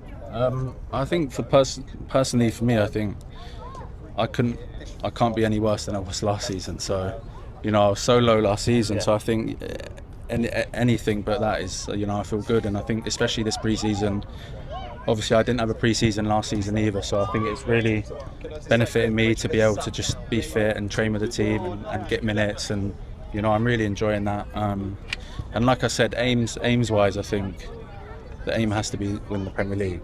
I know people will, you know, be questioning me for saying that after last season, but it has to be that. And, you know, it's not just me that thinks that. I'm sure the whole team, if you ask them, you know, they all have the same aims. Even the manager, I'm sure he probably wouldn't say it in the press, but, you know, we all have to have the same beliefs and ambitions. And, you know, like I said, that real family sort of feeling together, and all strive for the same thing. Luke, just off the back of that, do you think this current set of players are capable of winning the Premier League? In my opinion, yeah. I do. I think, you know, you look at our squad, we do have such a good squad. I think it's just about unlocking that, you know, the potential that we have, and, you know, finding ways of all being able to play together and, you know, release, you know, the potential that, you know, I know our team has, I know our players have. I see it in training day in, day out, the quality that we have. We have such unbelievable players, and, you know, I think we do it on training, but I think it's time that, you know, we understand of building that and showing it in the games too, because I believe we can. Well,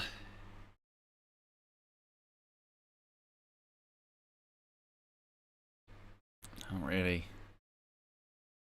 I mean, I appreciate the sentiments, and, you know, not gonna. Team's not capable of winning the league, is it? So, going back to going back to this Premier League potentially winning side. Yeah. I mean, look, it's one of those ones. What he's supposed to say, isn't it? Maybe not that. You know, maybe not that. I think, because if it was me, and look, I'm not an elite sportsman. I'm staying up at 2:30 in the morning talking to you guys. I'm not playing in Soldier Field. I don't know if I would be able to say that with a straight face. You know, my poker face is not that good. You know, and don't get me wrong, I'm not trying to squash belief. I'm not trying to, you know, do anything like that. Yeah. Chad says, curious, what did you want him to say? There's lots of things you could say without saying, you know, we're aiming to win the Premier League. Because I think even the most diehard Manchester United fan, or most deluded Manchester United fan, will know that we're not capable of that at the moment. You know what I mean? I think the right answer to that one is, you know, what you aiming to do this season? What's the aims for this season? I think you just say, you know, to obviously be better than last season. Last season was awful. It was embarrassing, and I could actually be honest with the media there and say, look, I could stand here and say win the Premier League, and whether or not I believe that we're capable of that. Ultimately, I can say a lot of different things here, but actions will speak louder than words. What we have to do is back up these words with performances. I would rate that. You know what I mean? I would rate that. That if it was just, you know what, I could say all the different things, but actually it's really about, you know, backing those up. It's about backing that up, and it's about putting in performances. And, you know, we've said a lot, and we've had to apologise a lot over the last 12 months because we haven't been good enough. It's now time to start backing it up with performances. If you said that, you know, that to me is a good answer. I do, you know, it's one of those ones where you've got to say, look, we're always aiming to win the Premier League. But that would have been my answer. I wouldn't have gone with that, you know, that we're capable, because that team isn't capable. But I get it, you know, I get it. But there you go. If you haven't already, click the like button. We are about 10 likes away from 600 likes. Kickoff is in 30 minutes time, folks. 30 minutes time, we'll be kicking off at Soldier Field in Chicago. Can just see the Manchester United players warming up on the pitch. They're just highlighting at the moment Patrick Dorgu. Of course, Dorgu plays at left wing back today for United. I thought he looked really good, actually. I thought he looked really good against West Ham. It's a shame that Matheus Cunha isn't playing this evening, because I actually thought he linked up with Cunha really well. And you saw a few times where he went on the overlap, and people actually found him, which was rare. Sometimes last season I felt very sorry for him, because he would go on the overlap so many times and just never get picked out. And you just went, oh man, I feel really, really bad for him putting that effort, not getting picked out. Not to say that every time you make the run you should be picked out, but you just thought a couple of times he would get that pass. But I think he's also, this is what I sort of said about Sesko earlier on. He's a young guy, Patrick Dorgu, and he's very rough around the edges. He's very raw. I think that he had a really difficult, start to his time at United as well, getting the early red cards, and which I still say Onana put him in a really difficult position. And obviously you're coming into a team that's massively underperforming too. That really doesn't help situations when you're a young player. But I do think you'll get better. But it's one of those ones again where we're looking at a young player going, he's going to need time and he's going to need support. Are we capable of providing that for him at this point this season, given what happened last season? That's also another point. I think it was Lux Hill in the chat said, Owen, can you touch on the comment about the stragglers? That was interesting. It was very interesting by Luke Shaw, wasn't it? And this is what I say about interesting comments and what have you. When he was talking about, we don't have any stragglers anymore. How are you supposed to take that? Other by saying, well, he's referring to these players that are no longer in the squad. And there's only a few that aren't anymore, and do you think he's referring to a Victor Lindelof and a Christian Eriksen or Johnny Evans? Probably not. probably not. Those high-profile players that are being left out, like your Garnachos, like your Sanchos, like your Rashfords, Antonys, that's a pretty big thing to say in front of the media. And obviously, look, when you say, we're aiming to win the Premier League, I think we can, when the team's just finished 15th, that's probably going to get the headlines, isn't it? But it's interesting that he would say that. But of course, the natural pushback is, all right, stragglers, this is when we get back to actions speak louder than words. Luke Shaw, you spent half your career at Manchester United injured. When people start talking about stragglers, they do talk about you too. Maybe not for the same reasons as some of those players, and some of their problems might be attitudes, and some of their problems might be off the pitch stuff. But one thing they have been better at than you is availability. So you can be stragglers for a variety of different reasons. You can be stragglers because your attitude's not great. You can be stragglers because off the field you're not doing what you're supposed to be doing. You can also be stragglers because we can't rely on you because you're going to get hurt at some point and you spend a lot of time injured. Now you feel bad for him. You feel bad for him when he was talking about I can't get any worse than last season. I rated him saying that. At least he's not sugarcoating that it can't get any worse than last season. I felt like the Mick McCarthy situation there when it can, because anything's possible with Manchester United. So let's not throw that out there. But Luke Shaw, he's in the same situation for me as Mason Mount is. I will believe a run of fitness when I see it ultimately.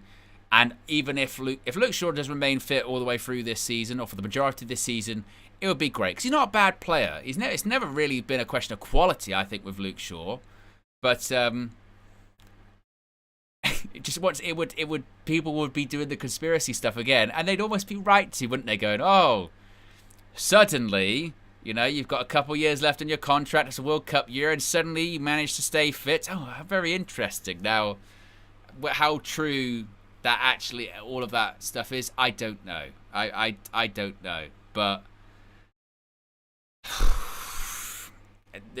Luke Shaw will leave Manchester United when his contract expires. He will not be sold. It'll be a Phil Jones situation. Mason Mount, my sort of faith in him being able to stay injury-free ended last season, because I mentioned after his first season that he was one injury away from me just going, right, get rid, it's not worked out, and then he had several last year. So I'm not even going to be surprised at this point. But we shall see. Ruben is a very big fan of Mason Mount. He's a very big fan. And here's hoping he can turn it around. Vachan says, are you saying all this because you have nothing else to say and just want to spew BS? If yes, maybe don't. Wow, it was just Vachan. I will refrain from spewing.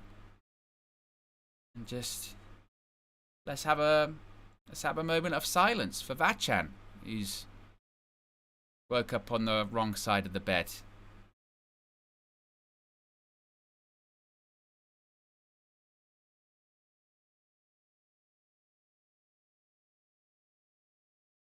I mean, I've got nothing else to say. Vachan got me. I've got nothing else to say. Apart from spew.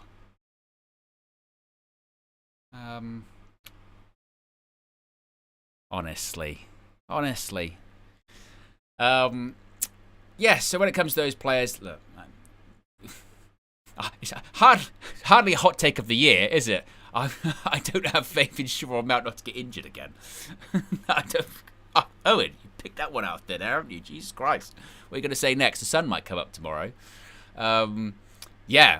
Other players we're looking at this evening.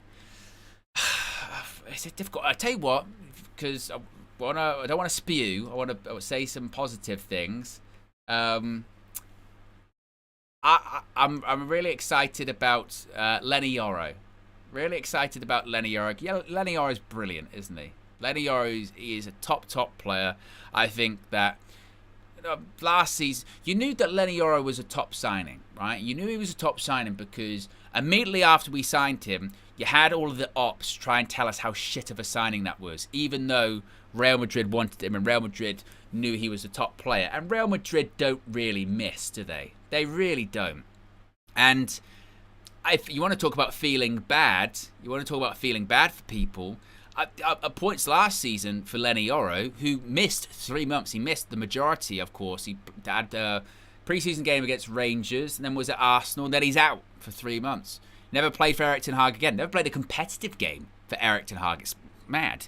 And then, he's coming back from the injury and then integrating into a back three. It's just the whole thing, isn't it? But really, towards the end of the season, we saw just this kid's good. This kid's really good, really, really good. And on top of that, you see a situation whereby, once again, he has one game against Southampton, where he struggled at Old Trafford. And that's all they could talk about. All they could talk about was, yeah, but he struggled in that game against Southampton. Yeah, he did. He's a young player. He's a young player. So, and we saw last season he was arguably at points our best defender, and he's only going to get better. Like I said, if anything, I just feel a bit bad for him because he'd be doing really well in the Real Madrid team at the moment. But I think that he's a top player. He looked sharp in the last pre-season game, and he's actually a player that I'm really excited for this season because I just think he's only going to get better and better. He is. You want to talk about signings, and Lord knows we've made some really shitty signings over the last few years, but Lenny Yoro definitely one of them. He is a top player. Vachan comes back and says, I don't want to be rude, but what else is Shaw supposed to say? No one wants to be positive anymore, and I'm tired of everyone trying to find any small negative thing to exaggerate. The problem is with that argument, Vachan, is it's not finding small things to be negative about. We finished 15th. There is unfortunately plenty to be negative about with Manchester United. With regards to the Premier League comment, like I said before, if it was me, I get it, what you're supposed to say in front of the media. If it was me, I would just be honest and say, look, I could say a lot of things to you here about what this team is capable of, but ultimately we are now at a place where actions speak louder than words. We've said a lot. We've said a lot over the last 12 to 18 months. We've apologized a lot. It's now time for us to start backing it up with performances and results. Because you can't say any more than that, can you? You can't say any more than that. You go, right, fair enough. I think where that comes from is, like I said, we've heard a lot. We heard it last season, as many people pointed out. These guys would say, I think it was KG said it, and it was so true. They would do interviews. We're going to go out and give everything, and then lose to West Ham at home on a Saturday. And you go, well, I'm not going to believe you next time, then, are you? We're going to go out. We're going to try and win that game at the weekend against Bournemouth at Old Trafford, and then they would lose. You go, well, I'm just not going to believe then, because we've heard it before. So, but there are really exciting players in that team. You know, you look at Yoro, top players going to improve. Ahmad, another full season for him, and he was arguably our best player at points last season. He's going to improve. Obviously, you've got Cunha coming into the team. Obviously, you've got Mbuma coming into the team. You've got athleticism. You've got grit. You've got desire in that team. So there are exciting parts of it. There are certainly exciting parts of that team. We need more, and I do think we will get more, though. Like I said, I think at the top of the show, it feels like this Sesko one is probably going to happen, I feel like. And then who knows what will happen between now and the end of the window. I think, to be honest, the exciting thing with the Sesko one was how much moved in the last 24 hours. Maybe there could be significant developments before that Arsenal game in a couple of weeks' time. We're still just over 2 weeks to go. What is it? It's about... So it's Thursday, Friday, Saturday, Sunday. 4 days. What was it, like 18-ish days? 17, 18 days to go until that Arsenal game. Time to sign a player, but depends what happens. Man United don't tend to move fast, but if the dominoes fall the right way, perhaps. And if you'd have said to me, what can Manchester United do in this transfer window, and if you'd have said to me, well, they can basically, that problematic front three last season that wasn't scoring enough goals, didn't have the quality, we can remove that and put a new one in, 2 new 10s and a striker, I'd be like, hey, well, that's not bad. Because defensively, we don't have that many issues. We need a new goalkeeper, as Erik ten Hag would clear. We need a new goalkeeper. But in terms of our defenders, again, we've got Lenny Yoro, we've got De Ligt, we've got Masraoui, we've got Aiden Heaven. If Luke Shaw can stay fit, big if, but we got him. Wing backs, you've got Patrick Dorgu, Diego Leon's in there. I think Diego Leon maybe not ready. But right wing back, I would have Ahmad as my starting right wing back and Dalot as the backup. I'm happy with those defensive options. Maybe next season we can maybe look at another centre back, or maybe look at other positions. But if we can get in a brand new front three, that's good. We still need that midfielder. Still need that technical midfielder. We don't have that sort of technical ability in the middle of the park. But if we can get a brand new front three and new creativity, new attacking impetus, that can be the difference. That was a big problem for us last year. I know a lot of people pointed that out, saying that a lot of those games where we'd have chances, not score, and then team go up the other end and score 1-0, and then we've got no response. We've got no response. We've got nothing to go with that. Hopefully that can be different this season. But we're 15 minutes away from kickoff at Soldier Field. If you haven't already, click the like button. We are, where are we at? We are nearly at 700 likes. We've still got 1,000 people watching, which is great at this time in the morning. It's 2:15 a.m. Yes, 2:15 a.m. And I said about 15 minutes away from kickoff. Oh, I'm just looking at the Premier League trophy. Oh, looking at the Premier League trophy. Bless me, it made me sneeze because I'm allergic to anything Liverpool. Anything Liverpool, I'm allergic. I just saw the Liverpool ribbons. I can't I can't even really give eye contact, honestly, to it. It's a bit much. Yeah. It's just tough to look at. I tell you what, though, Soldier Field does look pretty packed there in Chicago. I think it does look pretty packed there. A sea of red shirts, mostly Manchester United. You know, even finishing 15th, still a draw. Still sell tickets, brother. That's what we do. We put asses in seats. Manchester United, biggest club in the world. Biggest club in the world, mate. Luxhill says, Owen, look at my chat about rumours about you. Oh, is this about the legs thing? I don't want to confirm or deny. I don't want to say. I will not respond to such salacious and unfounded rumours about my if I have legs or not. I don't think I need to, frankly. And Luxhill, you'll be hearing from my lawyer as soon as I find one. Defamation. Slander. That's what that is. Slander. That I don't have legs. Okay? Yeah? Don't need to. As David T says, flex women's socks gate. Do you notice how he tried to brush that off, didn't he? On red carpet. Ooh. Tried to brush that off, thought that was normal. Wasn't normal behaviour at all. Not at all. And that's what happened in the last game. If you didn't join us in the last game, once the subs came on and the game got pretty shit, we just started really talking about everything. And you know what? I'm big up to everyone in the chat. Big up to the UV community who stayed up late on Saturday with me and said, yeah, I'll put it in the comments of Flex's reaction, and you did. I saw you guys.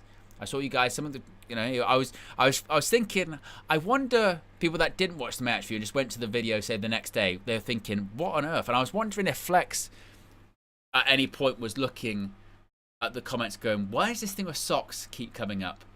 And it's because he didn't pick up the phone at half time. So it's on him. His fault, mate. His fault. I wonder if he will today. If not, we'll get some other revelation about him. Maybe. maybe we'll get another revelation. We're about 11 minutes to go until kickoff. You can see some Manchester United players signing autographs for the fans at Soldier Field in Chicago, Illinois. So game will be kicking off shortly. If you are just joining us and you're going, that Manchester United team, what's that all about? Well, in goal, we have Tom Heaton. We have a back three of Lenny Yoro, Harry Maguire, and Luke Shaw. Wing backs this evening are Diogo Dalot and Patrick Dorgu. We have Casemiro and Bruno Fernandes in midfield. Ahmad and Mason Mount in the 10, with Rasmus Højlund up front. The bench consists of the likes of Bayindir, Mead, De Ligt, Fredrickson, Heaven, Diego Leon, Monroe, Toby Collier, Fletcher, Siku Kone, Kobe Mainu, Mamadou Ugarte, Mantato, Chido Obi, and also Williams. Cunha, obviously not in the squad. Well, first of all, Brian Mbeumo not in the squad. We knew he wasn't going to be in the squad. Ruben Amorim had said so after the last game. He's a bit behind on his pre-season training. He'll be available for the game against Everton in Atlanta at the weekend. Regarding Matheus Cunha, not injured. He has fatigue. Fatigue, according to the Manchester United boss. Fatigue. Felt a bit fatigue this morning. He would have been available to play. He could have played. He wanted to play, but they're taking it steady. He will be available, or should be available, for the game at the weekend in Atlanta too. So maybe we have a situation where both Cunha and Mbeumo start next to each other. So, yes, that's with Cunha. So not an injury, but something else. Tiredness, fatigue, something along those lines. That's what it is. Right, let's go to my match Asylum one. Yes, you can see right there the Manchester United team in the sidebar, and as you can see right there in the top right hand corner, the numbers keep moving. Look, they do keep moving. Yes, if you haven't already, be sure to subscribe as we get closer and closer to 200k. Get to 200k. Big up to United District in the chat. Yes, I don't know if that's Dylan or someone else. But big up the guys from UD. Says, Owen, I hope you have a fantastic day. I hope you do too. I hope you do too. Big up, staying up. Big up whoever is the admin over at UD this evening as well. I saw they were up and ready, reporting for duty. There's always one game on pre-season, isn't there, where it's a late night. It's a late night. Last year, yeah, it is Dylan. Big up Dylan. Last year it was San Diego, wasn't it? San Diego was a very late one last year. That was like, and I think, was that last year or the year before? It was super late kickoff for reserves playing against Wrexham. It was it was so not worth it. But this is the dedication. And for a couple of nights a year, we put ourselves in the position of the international fan, and we always pay respect to the international fans. No slander. No slander. John with the super chat says, as an LFC fan, look at this. A Liverpool fan putting in a super chat at 2:20 a.m. Bloody hell. Says, as a Liverpool fan, I'm actually hoping Man United get back into European football and challenging for the top four. It's been too long without a decent team. You're a better man than me, John, because I'd be more than happy for Liverpool to be shit again. I wouldn't have a problem. Really wouldn't. Not an issue with it. In fact, I was quite happy with Liverpool being rubbish when I was younger. But to be fair, I didn't really appreciate the sort of situation at the time. You know, when I was growing up, my dad used to always say to me, well, Owen, I don't know why he would say like that, because he doesn't talk like that, but he would say, Liverpool in the 80s, they used to win everything. Liverpool in the 80s, they used to win everything. And when I was growing up, Liverpool, they would dominate, and my Manchester United side would only win an FA Cup, and that was about it. But, you know, and I was like, move over, Grandpa. You don't know what you're talking about. You're an old man. My Manchester United team, this Sir Alex team, we're going to win forever. We're going to win trophies. Have you seen us at the weekends? We just win games. That's what we do, old man. So, sorry, you know, bad for you, good for me. It won't happen in my lifetime. Was maybe a bit too cocky on that one, because now the roles have reversed once again. And it's me saying it to the younger generation, going, I tell you what, when I was younger, we used to be bloody good. We used to win the league all the time. We used to win the league all the time. And we were never beaten. We were never beaten. If we'd be 3-0 down, we'll come back and we'll win. Now look at us. Yeah, like Will said, Radio Young. Oh man, look at my life. I'm a lot like you were. What a song. Oh, I love that song. Oh, it's a good song. I really want to listen to it now, but I can't. Obviously, you know, copyright and all that shit. I'm pretty sure I get copyright for playing Neil Young. But you know what? I had a very good childhood because of it. You know, I look back on those days fondly. I didn't appreciate them for what they were. You know, I really didn't appreciate them for what they were, because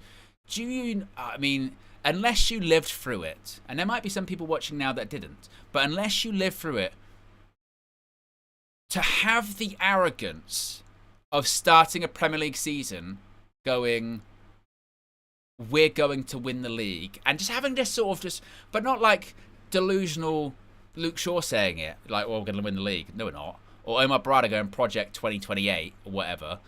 Just going, we're going to win the league, and you kind of just know it for like a sort of somewhat certainty. You know, we'll win the league, it'll be all right. And if we don't win the league that season, you go, we'll win it next season, it'll be fine. And it happened. It actually happened. Oh. Ruben Amram applauding the fans. It's late. The good times will come. I bloody hope so, Ruben. As the Manchester United players are in the tunnel. I think I'm all caught up with the super chats. Oh no, I'm not. Big Yo-Yo says Fleck should donate his swimming socks to Hoyland so he can stop drowning in front of goal. Very good. Very good. Very good. Very witty concept. Big Yo-Yo. I like it. Like I said, I feel a bit weird with the Hulk Hoyland nickname at the moment for obvious reasons. Still going to go with it because it is funny. John says, at 55, grew up with the great LFC sides, then United dominate. And then life is a circle, isn't it, John? Now you got your Liverpool back, winning the league and Champions Leagues and... Yeah. I mean, if anything, that is the one thing I can sort of take out of the Liverpool resurgence that I've lived in my lifetime is that Man United will be back. I can't say when. I can't say where. Maybe I will be that old man, like Neil Young. Maybe I'll be that old man. My hair would have long fallen out by that point, so maybe in the next couple of years. Maybe in the next 6 months. But the way it's going. But I'll be old, wrinkly, bald, and, you know, early 30s. And Man United would have won the league. That's what it will be. Big up Riri. Riri's in the chat. Was with Flex KG and Just Social Media Graphics Guru Visual Ninja in New York and New Jersey. As the players are out on the pitch. As we're getting Peter Jury on commentary. So we're getting some excellent poetry. You know. Peter Jury loves a metaphor, loves a simile. Dance with the stars, he's just said. Oh. Peter. And that is the Manchester United team. We'll get up on the screen for you guys right there. Indeed, it is in goal, Tom Heaton. The back three of Lenny Oro, Harry Maguire and Luke Shaw. Wing backs of Dalot, Patrick Dorgu. Casemiro and Bruno Fernandes is the partnership in the middle of the park. Ahmad and Mason Mount are the 10s. Rasmus Højlund up front. No Brian Mbeumo. We knew he wasn't going to play. He's still behind on his pre-season training. No Matheus Cunha. Matheus Cunha is suffering from fatigue. He has fatigue, according to Ruben Amorim. He could have played. He wanted to play, but they decided not to risk him. He should be available for the game at the weekend, as should Brian Mbeumo. So nothing to worry about, hopefully. But that is your Manchester United. Manchester United starting 11. As the Premier League theme plays in the background. Do people like the Premier League theme? It's a bit kind of nothing, isn't it? We're less than 300 likes away from 1k likes. So if you haven't already, click the like button. Appreciate everyone for staying up late with us. It was probably not actually. Probably a lot of people, and I don't blame them, haven't stayed up late. Probably the majority are global, the international fans. As Ruben Amorim embraces Iriola pitch side. I thought that mascot was one of the players then for a second. He's the same height as Ahmad. Bournemouth in their change kit of blue and black stripes.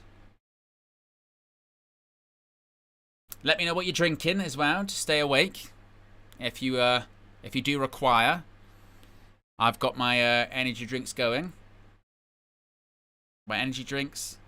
I've also got other soft drinks. Once again, if there's an energy drink creator, owner watching and you wish to sponsor myself, I do a lot of late night streams. Preferably it would be sort of 0 sugar, 0 calorie. I am optimized. As the camera focuses on Rasmus Højlund. And Bruno Fernandes swaps pendants with the Bournemouth player. Austin's got a Dr. Pepper. Jaden says, good old H2O. Better water. Big Yo says, gin and juice. Really? Macbat says, got me a cappuccino. I bought some... I'm not back on the coffees. I stopped drinking coffee a while ago. Caffeinated coffee, but I am back on decaf. I got some flavoured decaf coffees. Because this is how I know old. When I first started drinking coffee, when I think I was about like 16 or 17, I just started drinking it because, you know, you're a student, you know, you want to be grown up and I have a coffee kind of thing. And maybe it's a sign of just getting older, is I do actually like the taste of coffee, particularly in the morning. I like that kind of bitterness.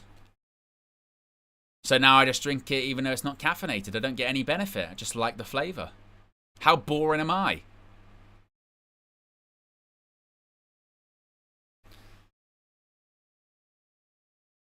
As we await for kickoff. Actually, I've got to make sure this is all set up as well.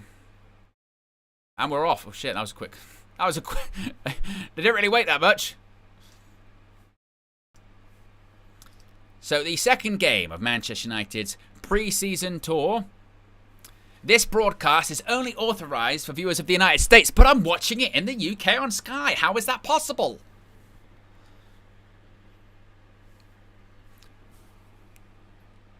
Look at this travel. Patrick Dorgu. King in the Indies says, coffee makes me slip. Me too. Yeah, me too. Matt says, yeah, I like me strong flavoured coffee, no sugar. Nice. Here's Lenny Oro. First ball in of the game. Will says, what brand of coffee do you drink, Owen? I love Beanies. Beanies flavoured coffee. 0 sugar. Excellent. You can get it from Amazon. You can buy 6 different flavors, or you can buy one where you just buy a load of different sachets of different flavors, so you can sort of try which ones you like. They are excellent. I would highly recommend. It's rather windy in Chicago. They call it the Windy City for a reason, don't they? You can hear it on the microphones. As Manchester United have a free kick. Bruno Fernandes and Mason Mount standing over it. Oh, they go short. Here's Ahmad on the right-hand side. Going to cut inside. Lays it off. Diogo Dalot.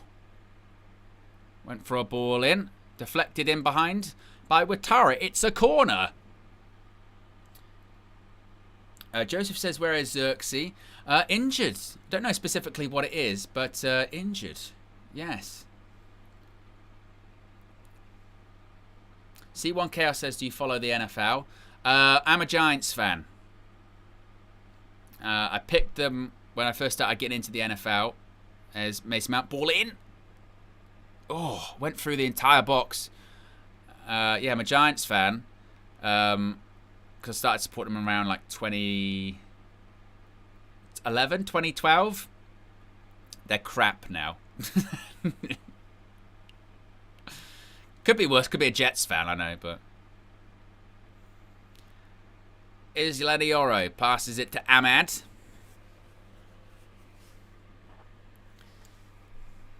Oro, good turn. Passable. Good pass, actually. Højlund lays it off to Højlund. Højlund's going like that, going, Dalot, could you have run onto it? Wasn't the best pass, but I suppose maybe the wind. Maybe the wind. Maybe the wind will go. Try and give you benefit of the doubt, Rasmus. It's not because you can't pass the ball, your hold-up play's rubbish. We're being nice. Yeah, very windy conditions. And that's a foul by Dalot.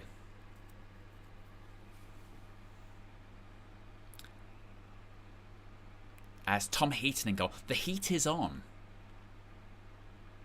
Dorgu's good touch. Is he going to travel? Going to be a foul? Like I said, I liked what we saw from Patrick Dorgu in the last game. I think he looked sharp. He did an interview with Flex after the game in Sweden against Leeds, and I actually thought he spoke really, really well. Young player, hungry, very raw. Got places to improve. Bruno 1-2 Mason Mount. Bruno Fernandes. Saved by the goalkeeper. It was just punched out by Petrovic. Good link-up play by Bruno Fernandes and Mason Mount. Not bad. Good interception by Harry Maguire. Oh, Maguire did the splits for a second. No foul, referee. Luke Shaw with the interception.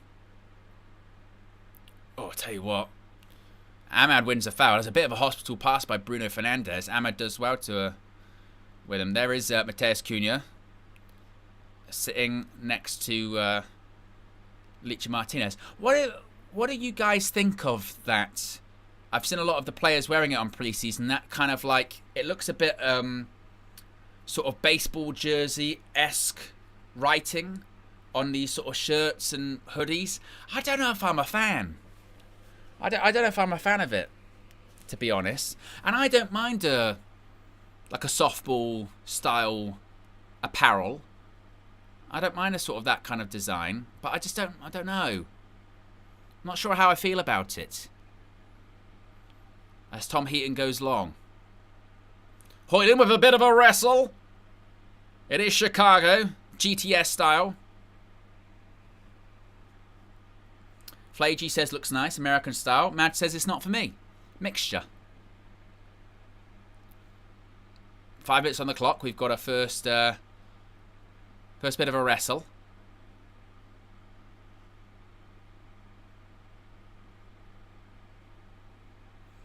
Them Clone says Owen finding to complain about anything. Just asking.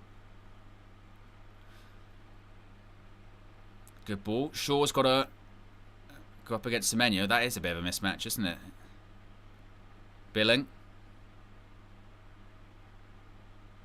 Semenyo. God, that was a heavy pass back. Yeah, it's getting a bit mixed. Looks lazy. Don't like it. Looks a bit meh.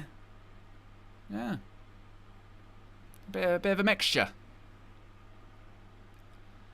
As Bournemouth now have the ball.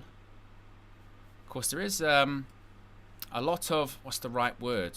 A lot of desire to grow Bournemouth. They've got, obviously, new owners, an American owner. I think they're finally trying to sort out a situation where they get a bigger stadium as well. It does limit them quite a lot as a revenue source. Certainly, smallest stadium in the Premier League. In the Premier League. Euro. Ahmad goes back to Euro. Casemiro. Well, Hoyland did well to actually just flick it on because it was a bit of a hit and a hope from Casemiro. Just put pressure on Dallo. Don't foul him. Just put pressure on. There you go. That's fine. Ledior wins the header. He's a top defender. And Manchester United win the throw-in. We're 15 likes away from 750 likes, folks. Where are we at in terms of subscribers, actually, as well? There we are. We are nearly at 198,300. Which is great. Here comes Mason Mount. Gives it out to Patrick Dorgu on the left-hand side. Dorgu cuts inside. Is he going to take a shot? Oh, it's in! Rasmus Højlund. Patrick Dorgu cross. Rasmus Højlund assist. What is going on? What is going on? What is going on? What is life? What is love? Oh. We've scored. We scored a goal. Look at that. Unbelievable. Take a look at this. It's actually a good ball by Patrick Dorgu.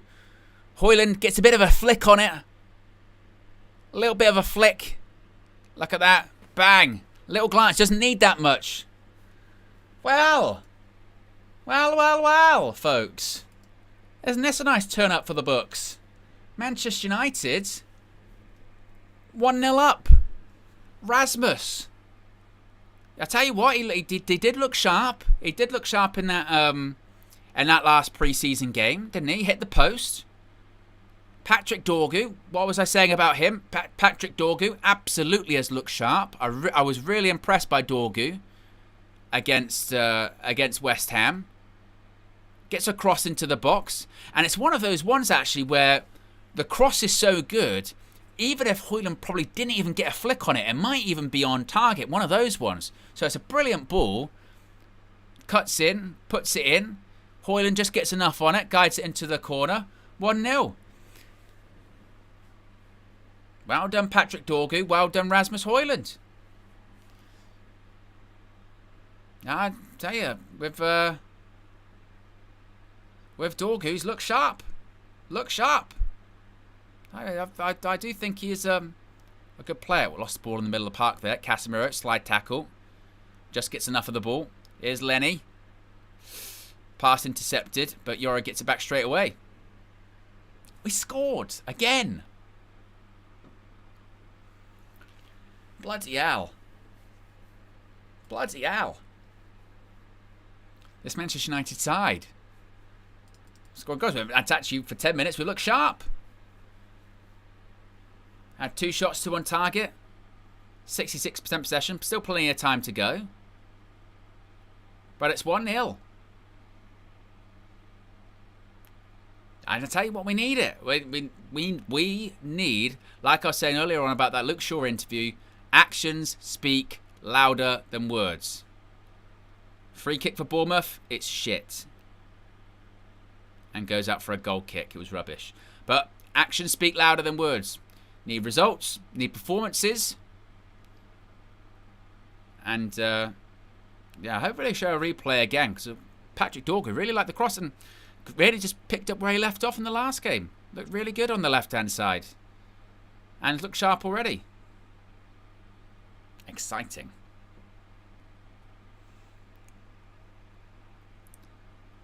Oof. Played out from the back. Yoro tried to go long. But Manchester United 1-0 up. Worth staying up for, isn't it? Worth staying up. A goal. And I tell you what also was nice about that is we're very used, particularly over the last sort of 18 months, we have to have about sort of 7 or 8 chances before we score. We don't tend to score with like our first shot. So I love that.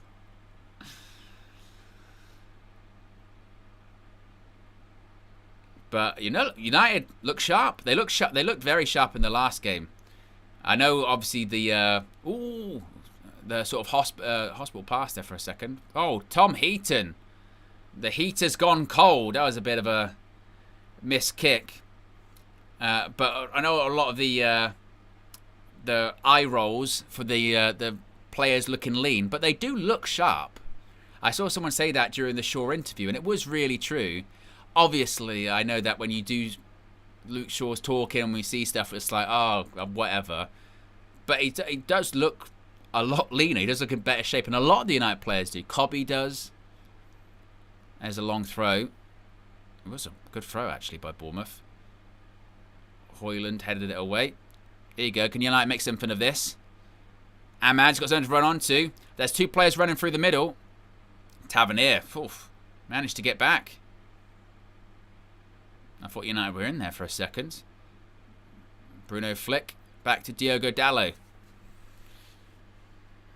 Oh. That wasn't the best by Casemiro. But that's all right.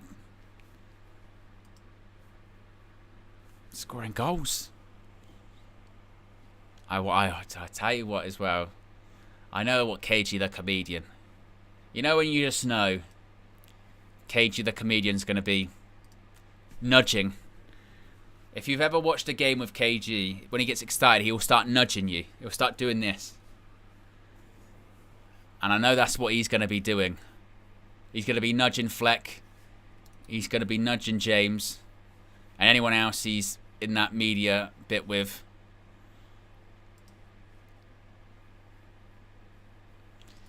He's going to be very excitable.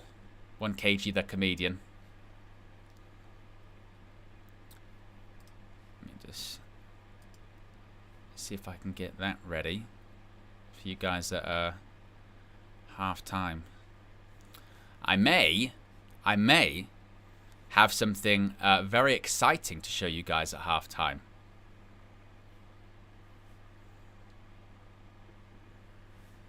Maybe. Might have something very exciting to show you at half time. Not like that. As it's nearly 14 minutes gone. Manchester United 1, Bournemouth 0. Make sure I can get this set up for later on.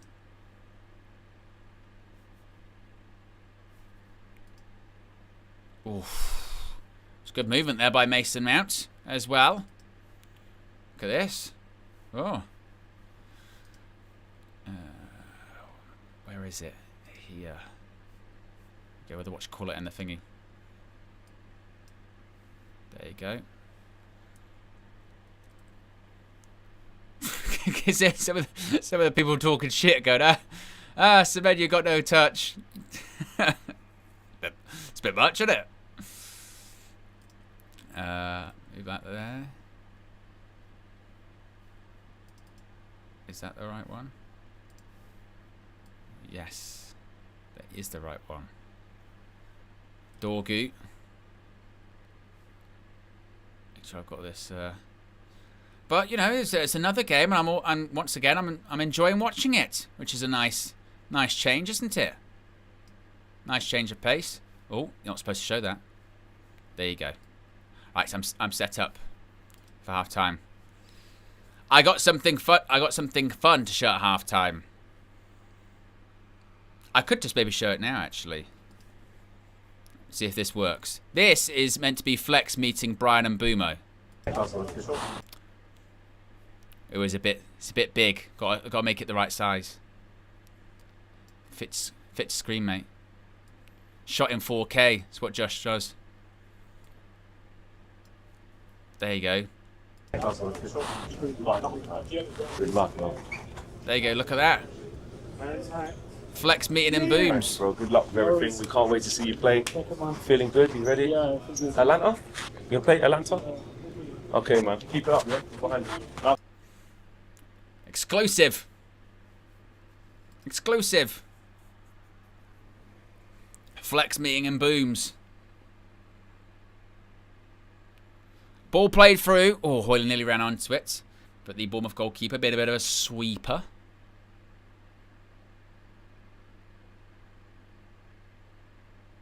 Is Mason Mount. Will says, and Bumo looking in the mirror. It was very, I half expected, you know, that kind of do the same thing. That would be funny.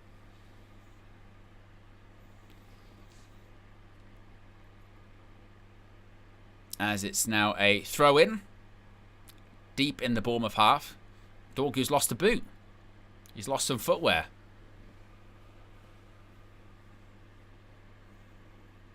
As he takes the Manchester United throw-in.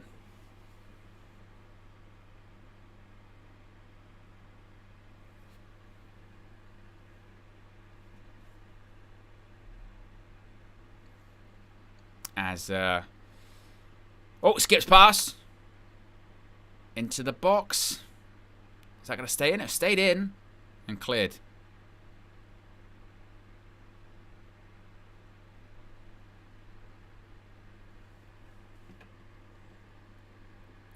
Yoro, good pass. Casemiro's looked a bit off, hasn't he? He's looked a bit sloppy. He's probably the one that you would say is maybe looked a little bit sloppy.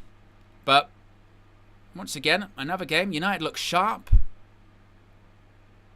Some good play. Good turn that by Ahmad. That's got to be a foul. Well done, Ahmad. But enjoyable to watch. Be interesting to see if Ruben does the same thing that he did in the last game and this group plays 70 minutes, or if he makes changes at half time. We shall see. And that's a goal kick to Bournemouth. Leon says, don't let this pre-season make you think Hoyland is good at football. Look, it's pre-season's pre-season, isn't it? One thing's for like this is going into this pre-season. I mentioned it towards the end of last season. We just need results. We need results and performances to come with it in this pre-season, because I just don't think we can handle much more negativity around results. Oh, Bruno's going to get that. Oh, nearly. Big Yo-Yo says, boom, boom, boom. Brian and Buemo. Boom, boom, boom. Where is Brian and Bumo? Bumo. He's pitch side. Oh, it's raining.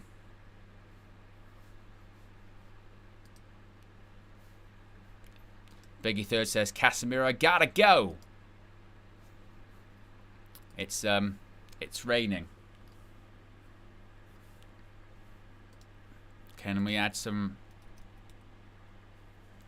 rain? Oh, Watara.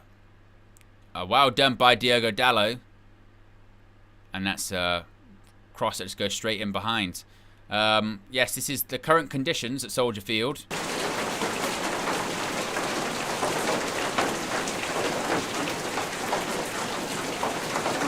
I'm probably gonna fall asleep, to be honest. Listen to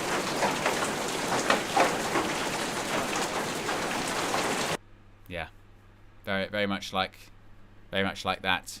You get it all. You get it all with these kind of streams, folks. Or maybe this kind of rain. Rubbish. That was rubbish, wasn't it? I thought it was gonna be better than that. Rainforest shit. What about this? Yeah. That's much better. Much better. Or a bit of thunder. Bit of thunder. Not bad. Not bad. Soundboard remains undefeated. It wouldn't be United View without the weather. As over 20 minutes ago. Well, they've got current temperature 71. So what's that in the UK version?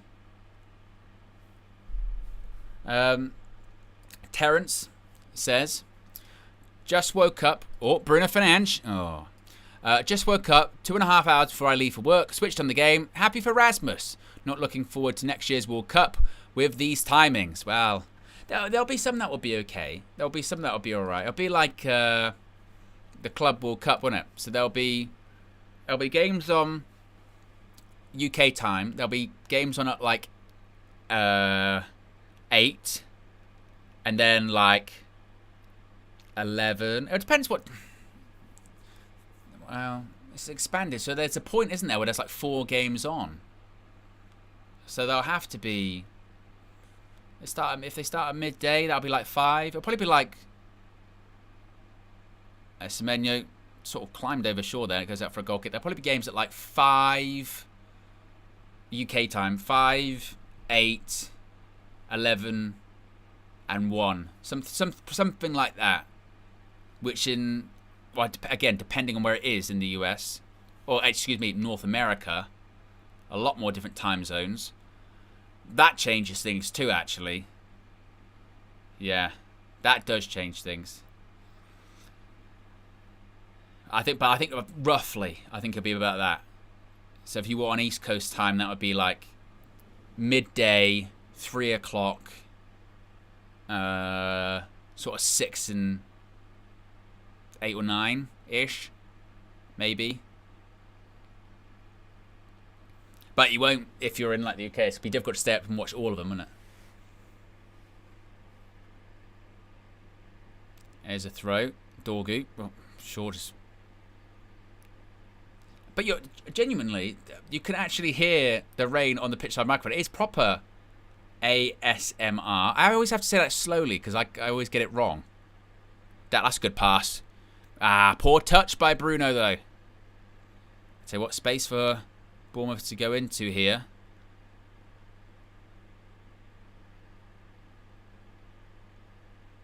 Tavernier.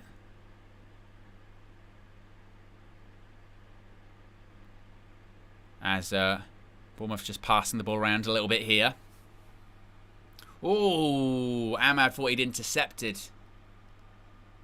But Soler managed to keep hold of the ball. Ball across. The ball just held up in the wind there. Did you see that? Tried to cross and it just stayed in the air.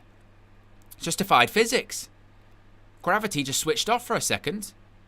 Wicked settings, defying gravity. I bet you didn't expect that reference. Bruno. Out to Lenny Oro. Jermaine kind of says, I bet Flex and KG have no rain ponchos. That is an interesting one, actually. I wonder if they do.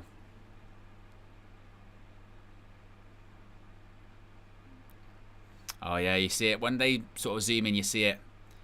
It's that fine rain that soaks you through. It's not really that fine, isn't it? It's actually quite torrential.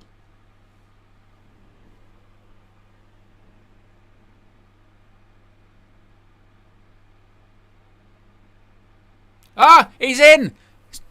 Dorgu! Yes! I tell you what, he's looked sharp. I mentioned that he's looked sharp, and bloody hell he does. It's 2-0 to Manchester United. It's a goal and an assist for P13, Patrick Dorgu. Look at this. Mason Mount. Quick free kick. Little ball over the top to Dorgu. And look at that strength. Strength. It was not the best finish. Keeper should probably do a bit better. But you know what? Who gives a shit? Well done, Patrick Dorgu. Well done, Patrick Dorgu. Scoring goals. Creating them as well. I'm telling you. I mentioned it in the last game. Dorgu is looking to... I'll tell you what. Ahmad, he put his finger in his mouth. He fish hooked him. Bloody hell. A bit much, wasn't it? But Dorgu, he's looked sharp. Very sharp. Goal and an assist. He looks on it, doesn't he? That's what you want from your left wing back. Up and down, up and down. Getting balls into the box. Getting onto balls over the top. Well done. Well done, Patrick. P13. As PK says, put your stocks in Dorgu. Yeah. If I had my Kev coins, if I believed in Kev coins, because who would? Oh, Bruno nearly put through Ahmad. If I believed in the value of Kev coins, which I'm not sure I do, but if I did, I'll be putting in Patrick Dorgu.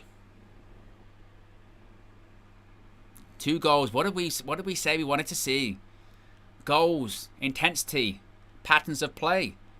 And this is with no new signings in the team. Good gracious. Makes staying up a little bit more worth it, doesn't it? We're less than 200 likes away, folks, from 1k likes. If you haven't already, click the like button. Did I read this one from Biggie Third? Said Casemiro gotta go. I think I did. If I didn't, I have now.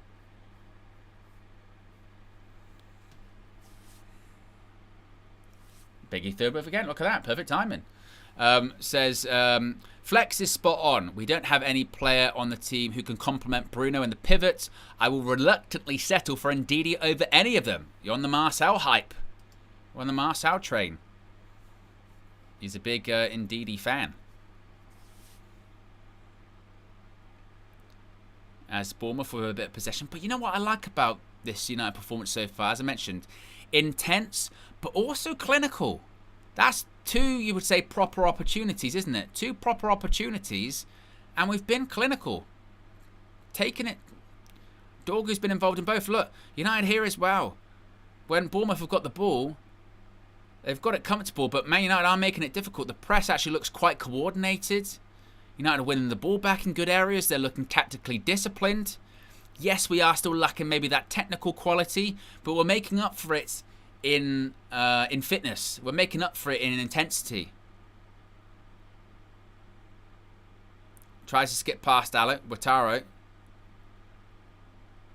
He managed to get the cross in, but Lenny Yoro deals with that very, very well. Because he's a top player. Oh, that was a bad pass, Casemiro. Watara, oh, ball in behind. Semenyo, is that offside? He's offside. Good line by Manchester United. Good line. We'll have a look. Oh, he's onside. Well, it's very close. Very close.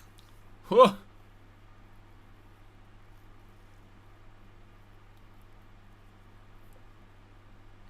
It was close, wasn't it? It was close. Oh, fucking hell.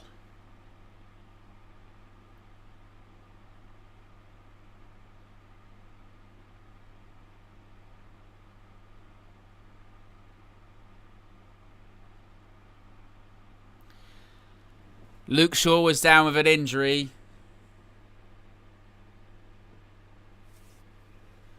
Well, it's Groundhog Day. Again? I think maybe he's just off. It's very close.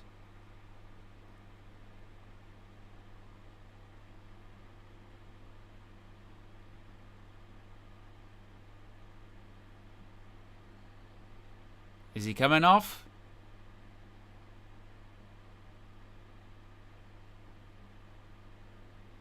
Well, doesn't look like it. He's back up on his feet, so maybe it's just a dead leg or something. Jeez, Tom Heaton, you're kicking. It's worse than buying deer.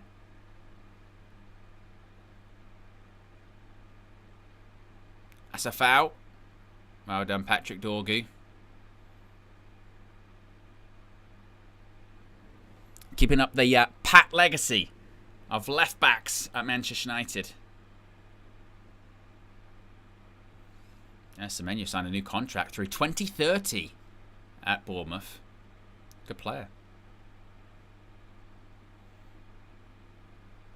We're 25 likes away from 850 likes. If you haven't already, click the like button. Oh, is he onside? Oh, he's given a foul. Oh, Dorgu was in again. I tell you what, he's always there, isn't he, Dorgu? Again, fitness, in behind, playing that wing-back role to perfection, isn't he? Always an outlet, always an option, up and down, always on the overlap. I like it. Højlund. Ah, Rasmus. You were too busy wrestling. Oh, Dynamite's just finished. Wrong programme. Ball in. Oh, I tell you what, it was a good ball in. Evan Ilson, I don't think he expected to get it. It was a good ball. Let's take a look. Ah, it's a brilliant cross. I think Shaw kind of misses it.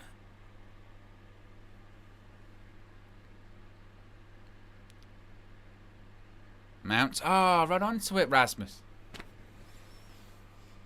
32 minutes gone. Manchester United 2. Bournemouth 0. Look at us. Hey, look at us, guys. Scoring goals. Ahead. Oh. Feels very strange, doesn't it?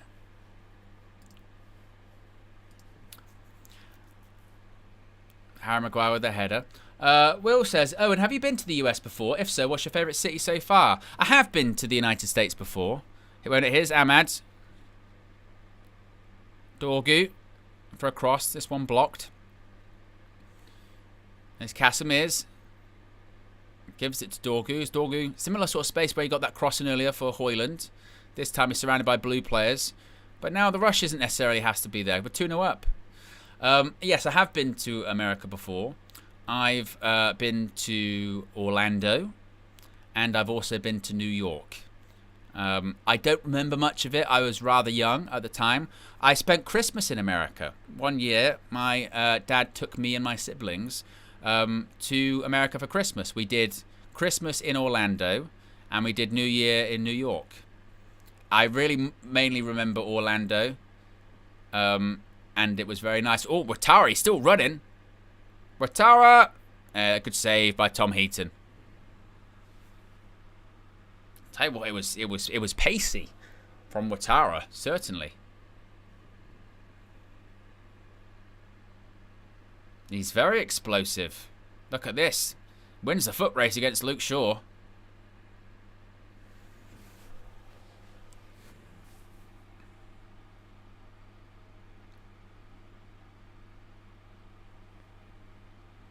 Yes, Riri says, nice in Orlando, my second home.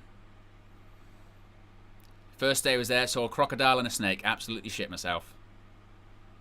That's Florida. Only thing separating us from them in the pool was just a net. Oh. Ball in. Headed away by Maguire.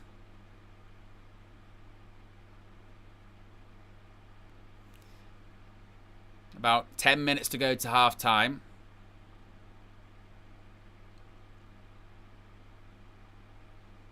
So Bournemouth getting a bit more of a foothold in the game now. A ball in behind. It wasn't a bad one. It's interesting. Dalot and Dorgu had swapped sides there for a second. So maybe they're going to go back to their sides that they started on. As now we are at 10 minutes to go until half-time. 35 minutes gone. Manchester United 2 goals up. A Rasmus Højlund opener from a Patrick Dorgu cross. And Patrick Dorgu sealing not only an assist but also a goal for the second one. As Manchester United are 2 goals to the good. That makes it 4 goals in 2 games thus far for Manchester United in the US.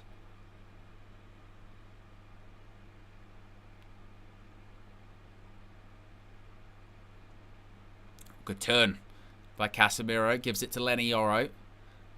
Pass through. It was fizzed in. Ahmad did very well. Can you be press resistant, Ahmad? Can you be press resistant? He can. Couple of turns inside out. Gives it all the way to Luke Shaw. Good play. Very good play. Shaw going to travel. United have looked sharp. It's really been a continuation of the first 70 minutes against West Ham. Really sharp. Really intense. Look really fit. Passing's, you know, okay. It's not the best, but this is United. Our passing isn't great. Here's Dorgu again. But United's definitely... One thing's for certain. You feel like Ruben Amorim, maybe the pennies dropped with some of these players. That intensity, that sort of level of fitness he wants to see from these players. The demands that Amorim wants. Some of these players are kind of realising, shit, we've actually got to do what he says. Maybe.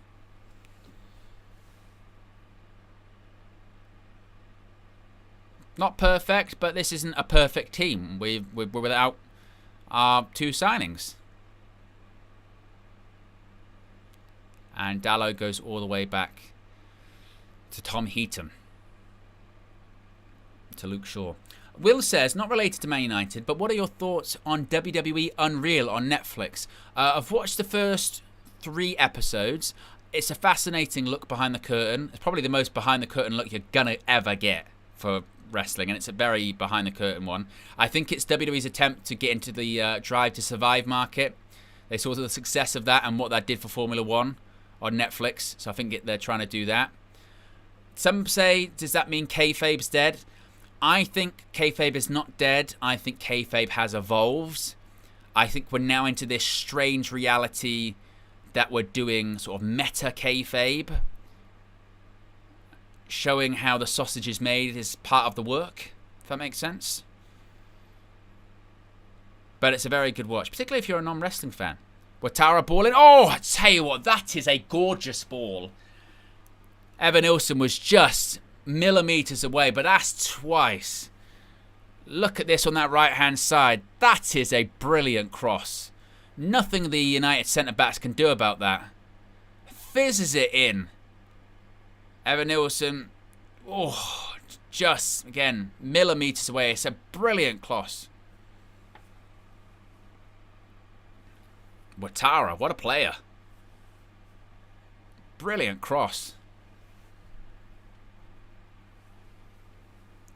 Junior says, where's KG? He's in the stadium, mate. He's in Chicago. He's at Soldier Field.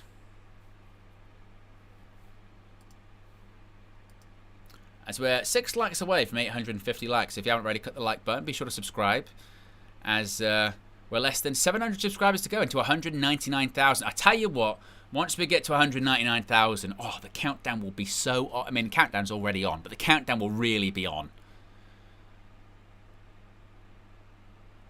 If we're... Oh, I tell you what, he made a lot of noise, that Bournemouth player, when he went down, didn't he? They've got 2 players down. The referee's going to stop it. He was... ref didn't say either was a foul. Araujo and Semenyo, both a bit hurt.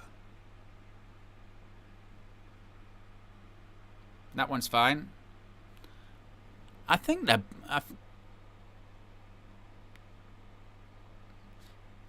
I don't know. I thought they were both fine. Oh, shut up, Tim Howard. Hash says, who's older, you, Flex, or KG? My bet is on Flex. Well, I mean, I think people in the chat will know the answer to that one. What I will say is, if your answer is me, that's a disgrace, and I'm clearly looking worse than I thought. Here's Hoyland.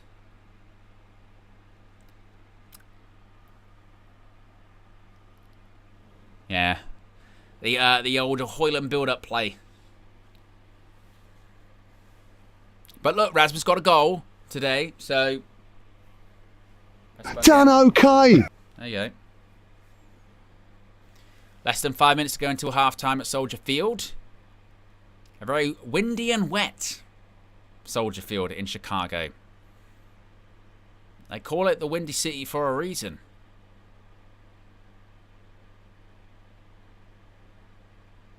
Flick on by Casemiro. Good touch by Mason Mount. Keeps it going. Here's Bruno Fernandes. Dorgu. Gives it to Mason Mount. Turn out. You got options. Lenny Yoro. Yeah, this is just where we've kind of struggled. Our passing's not great. This is where Flex is right. I need that technical player. Dorgu. Had a great first half. Here's Mason Mount. Shoots. Miles over the bar. Big Yo-Yo, who's up to number 2 on the leaderboard, by the way. Look at that. He's a top fan. At the moment, David Close is top. Jason's 3rd. But, you know, it's close. You can be on the top of the leaderboard for whatever that means. It says, in the last 2 games, we've scored almost 10% of the goals we scored last year. Unbelievable, isn't it? Unbelievable. Appreciate the contribution as well, Big Yo-Yo.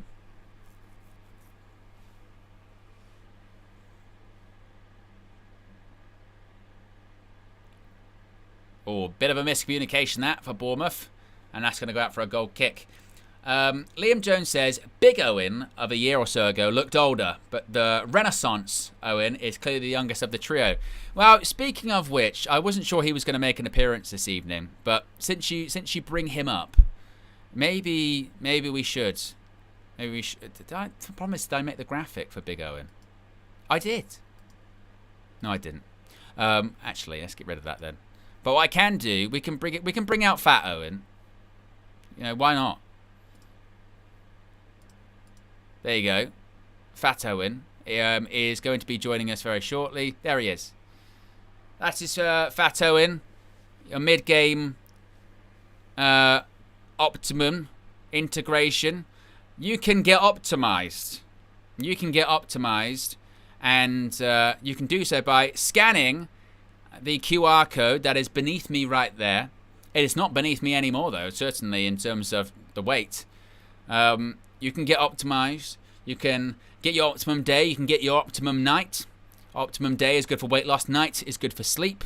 You can help curb your cravings. You can help maintain your blood sugar levels and take control of your life. All you have to do is scan the QR code. You can subscribe, save up to 70% off, and big up to Oxford Natural by Gowan Life for bringing you this stream. Enough of Fat Owen. Get rid of him. Get rid of him. Can't get rid of him. He weighs too much. There you go. He's gone. Ugh. He's difficult. He's difficult. He's difficult. And he doesn't shut up as well, doesn't he? He's a bloody nightmare. Leon says, you look like you got stung by a massive bee. Yeah. A lot of water weight. lot of swelling from that bee. A lot of allergies.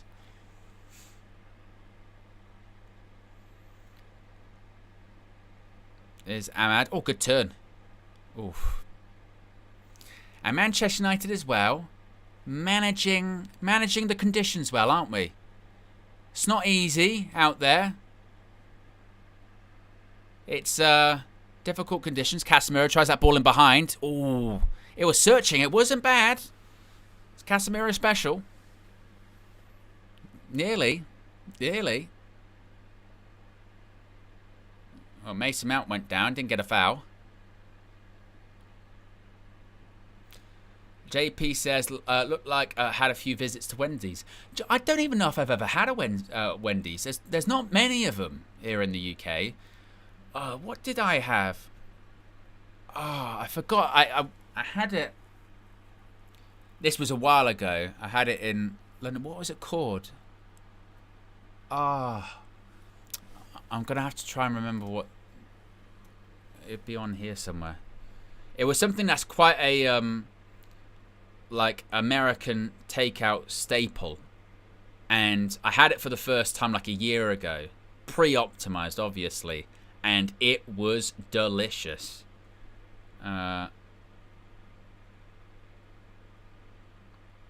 Popeyes. Oh, Popeyes. If you haven't, like honestly, if you haven't had a Popeyes, you've got to. You've got to. Ah, so good. It's expensive, to be fair.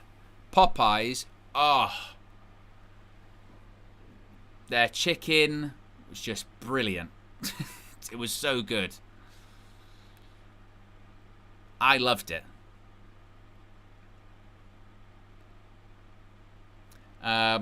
We're less than 40 likes away from 900 likes. If you haven't already, click the like button. Wimpy's a throwback. Yeah, I didn't even know if I've ever had that either. But yeah, I loved Popeyes. And that is half time in Chicago. In Chicago, Illinois. And it's 2-0 to Manchester United. Rasmus Højlund opening the scoring after a Patrick Dorgu cross. And then Patrick Dorgu doubling Manchester United's lead with an excellent finish from a Mason Mount. Ball over the top. Excellent stuff. Look at that. How great. We're talking about a half-time where Manchester United are not 1 goal up, but 2-0 up. Possibly we could maybe win another game. I mean, I don't want to get too carried away, obviously, but that would be exciting, wouldn't it? Make sure that this goes out. Now the question is, guys, last time I tried to call Fleckington at halftime, didn't I? I tried to call him, and I'll be honest, he ghosted me, and it led to pushback and the whole sock incident, which sounds way more sinister out loud when I'm describing it like that. Do I try and call him again? You know, or do we dare? You know, it might ruin the good mood that we're in. You know, I enjoyed that first half of football. I've been enjoying watching Manchester United the last couple of games. Do I try? I mean, I know I could call KG and he would probably answer. KG's that kind of guy. KG, no problem, reliable. I'll give it a go. I feel like when Flex is in the media thing, he'll be hobnobbing again. Here we go. Let's, you know, one for he will answer, 2 for he won't. Here we go.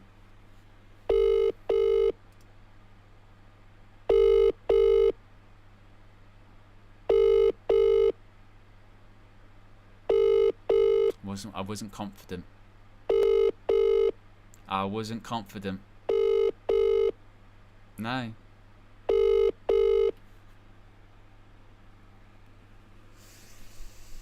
It's embarrassing. I'm sorry. Embarrassing. I forgot that chair went far back as well. Kind of just like, I don't know if you noticed that. Got a little bit scared. Leaning back. Now, KG will answer.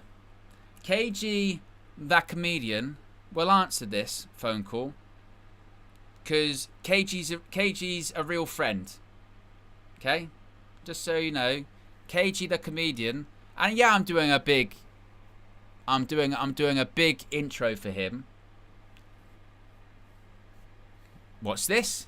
Who the hell's this? Well, if it isn't a turn up for the books, Fleckington. Hello? Fleck, you're live on your channel. Yes. That's it. At the beginning, I couldn't hear you there. It was all muffly. Big up everyone. Big up. Yes. I'm now here ready to KG's saying he's a new tier because he interviewed a journalist. Oh yeah, I did see that. Andy Mitten. Andy Mitten. So he's a new tier now, and he's tier 5. Wow. Not really, but okay. I would say not really, but yeah. Okay. Yeah. I'm a professional footballer now because I interviewed Dallo also as well. So yeah. And you met Mbumo, so you're basically his best friend. Yeah, exactly. So yeah, he's my brother. So and he said he doesn't look like me. So right, he does. You lot can have that. No, he does. Right, he doesn't. We're playing all right again, Flex. We're playing quite well again. Yes, that was a good half of football. Yeah. I missed your call because we were just recording the halftime analysis on the vlog, which you guys can see tomorrow, or the match day vlog. But yes, I liked it. I liked it a lot, man. We've been asking for that intensity, innit? We've been asking for these guys to step it up and play with some purpose, you know? And from minute one, we were all over them. From the Bruno shot that forced a save from the keeper in the first three or 4 minutes. And just playing on the front foot, you know, nicking the ball off Bournemouth before they can get going, you know, sort of demoralising them as well. Yeah. And the first goal for Rasmus is a good goal. You know, Dorgu's got a goal and assist in this half. He's been incredible. I don't know what it's looked like on the stream. He's been brilliant. Yeah, and that's what I was saying. Is that and it's not just this game. He played well in the last game. He looked really sharp, overlaps. We forget that he's a young player, signed in January, still a bit raw. But you know what? Actually, he's not doing too badly. No, he's doing well. I think what I like is when he spoke to us. You guys saw the interview we did with him in Sweden after we played Leeds. Obviously it was 0-0. But asking him then about what Amorim was asking from him, and etc., and what they need to be doing, you know, the attacking side of the game, the defensive side of the game, you can tell that emphasis is there. He's been literally nicking the ball high up the pitch in the final third. Recovery runs have been good. To nick the ball back as well. So I've been really impressed with him, and a goal and assist as well. If he can add some goals into his games and the assist, that's another thing we need to see. So I liked him. Yeah. I also like Luke Shaw. I think Luke Shaw was controversial Flex. Yeah, no, he was fine. Don't get me wrong. He had the bit where he went down. Obviously, it looked like. So you're thinking, oh, here we go. Obviously, that's a normal thing, and I'm not getting carried away. I'm just saying he was very aggressive on Semenyo. I didn't allow Semenyo to turn, nicked it off him a couple of times, was aggressive, just like Lenny Yoro was on the other side, just like Harry Maguire's been on the other side. But I think he was nicking in and getting the ball quite a few times. I did like what I saw from him. I think Ahmad was crisp and tidy as well on the half turn, trying to make things happen. But just overall, we just look organised. Like I'm sitting in a really high view in the press box, and it's a perfect view to just see the triggers of when we're forcing teams into a trap into one corner onto one side of the pitch. They are starting to recognise these cues. You know? Yeah, particularly like you said with the press. And to be fair, I know obviously all the chatter about we sort of mocked it with the whole players looking lean, but we do look very sharp. We look very fit. You know what I mean? That level of intensity that wasn't there previously has been there the last 2 games. You can tell that that impetus on fitness is quite clear to see. Not just in obviously the body shape of some of these players, but actually when we're playing, like you said, that press is way more coordinated than it has been. Yeah, 100%, and that is, I think, the belief in what's going on. And I will be honest, guys. Yeah, all I can do is report back to you the feeling of when I'm speaking to the players here, and not just the players, like the people in and around it as well, like the staff. Right? I'll be honest, like they are all quite on the same page of like what it's like in the dressing room and putting last season behind them.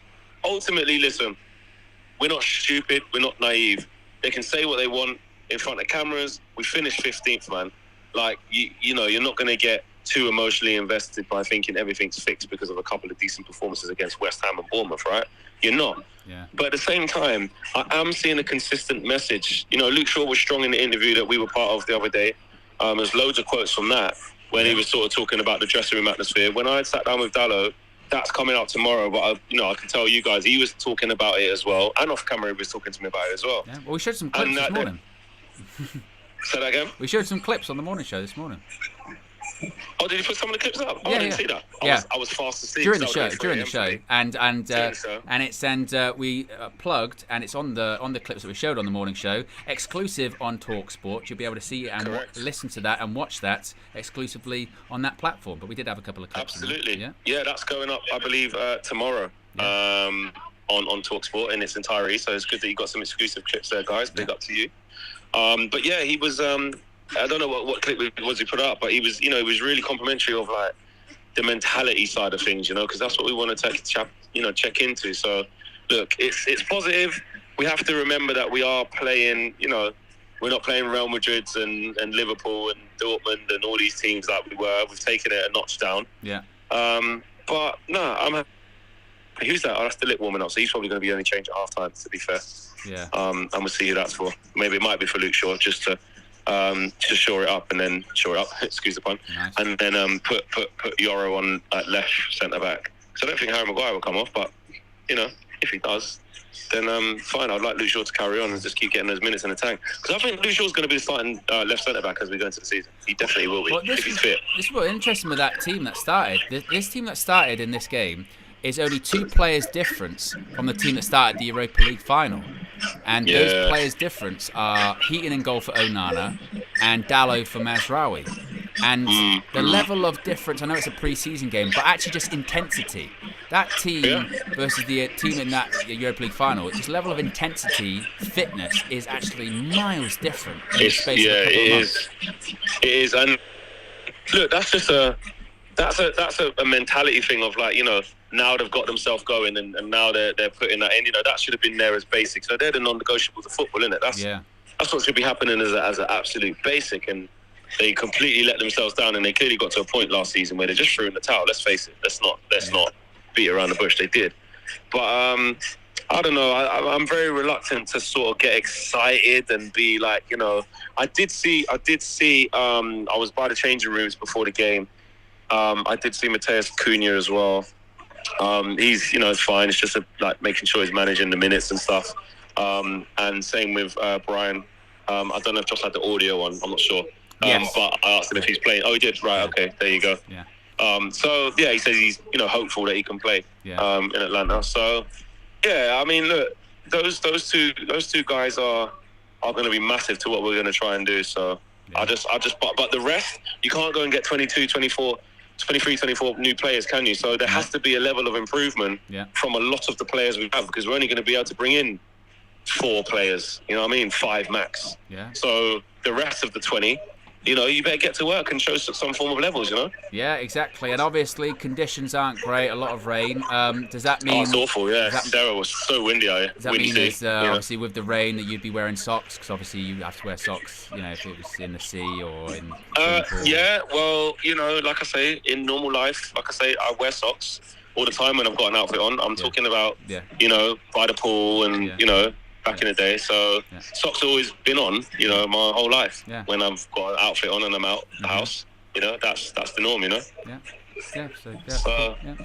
Have you and KG, you're inside, so you don't need a poncho? We are inside now. Normally we like to get out, because when you're in these NFL stadiums, you're right up in the gods, in like watching through the glass. It's kind of like you're in clothes, and it's not the best atmosphere wise. So what we usually do is kind of dump our stuff up here and then go into the stands. That's what we did at the MetLife. But yeah, outside there is not it. I'm looking around all the stands, and everyone's just got their ponchos out, and it's so windy, it's dirt. Yeah. Well, hopefully more of the same in the second half. We'll hear from Flex and KG after the game, and maybe, you never know, a player. Maybe a player as well. Yeah, who knows? Well, they'll bring someone over, but it's always medlem. It's always mayhem in there. Yeah. But we'll try and get a couple of questions in. Yeah, cool. Right, so speak to you later on, mate. Nice one. All right, guys, peace. Look at that.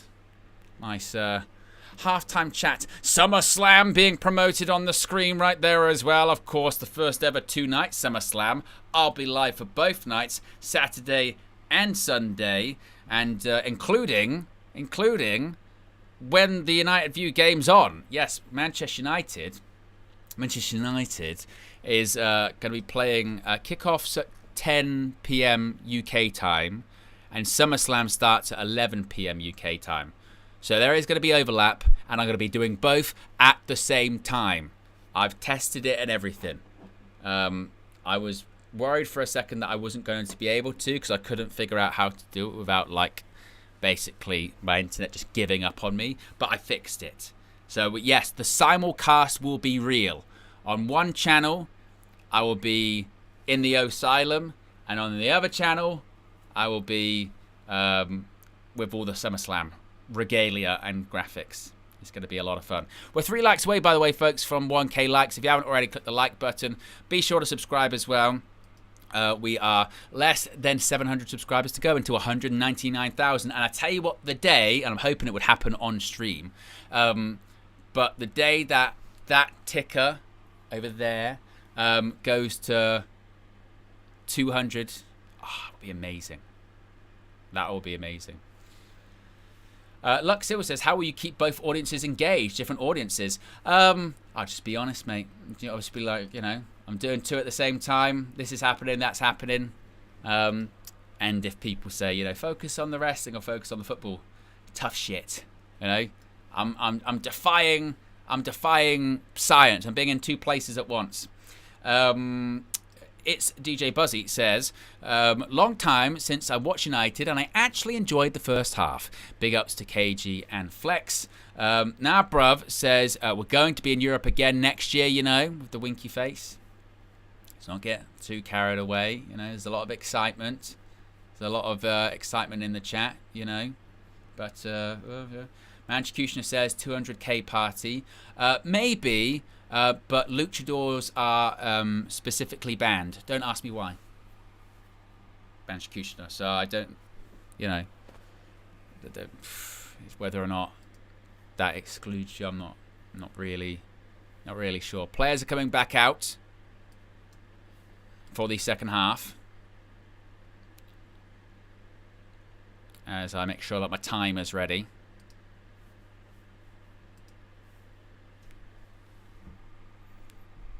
Said if you're ready for the second half, bless the stadium announcers, giving it a good go. Bloody hell! Look at those in the ponchos.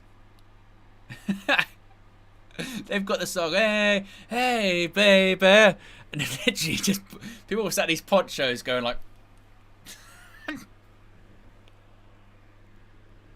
hey.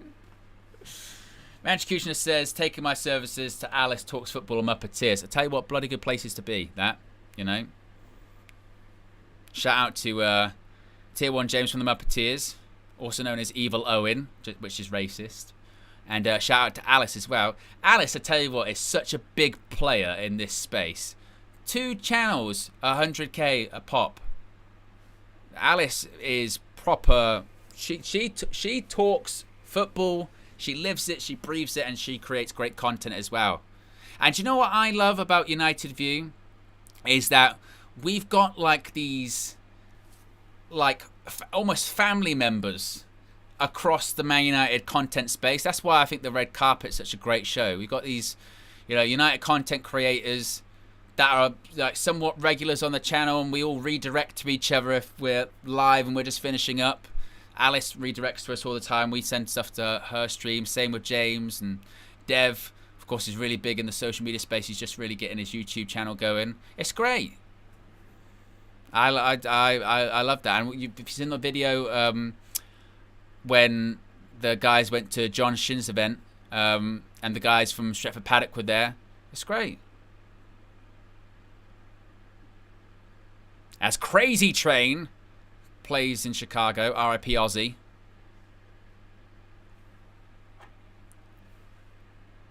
We did get over 1,000 likes. Big up to everyone that's clicked the like button and subscribed.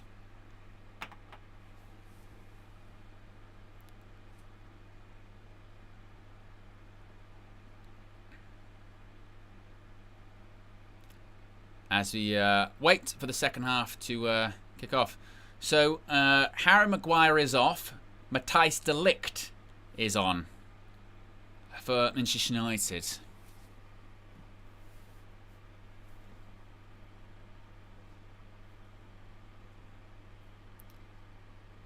As we wait for kickoff. Make sure the timer is synced. And we're off. Just the 1 second half change, which I'll change on the little thing. De Ligt. There you go. Matthijs de Ligt replaces Harry Maguire. And that is the only change. Of course, Ruben did play the same team effectively for 70 minutes. Didn't he in the last game, so probably more of the same.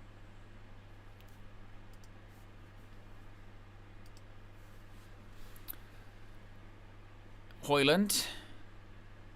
It's nice to watch Manchester United win. Obviously, in pre-season, I hope Man United do well this season and win some games. I don't know if I can take it for a third season in a row of shitness. It's just, I don't even know if, like, as the fan base, we've just got it collectively to sit through it without having just some kind of, I don't even know what to describe it as, like apocalyptic meltdown. I hope not. We need it. We need it. Long kick by Bournemouth. That's the first header for De Ligt after coming on at half-time.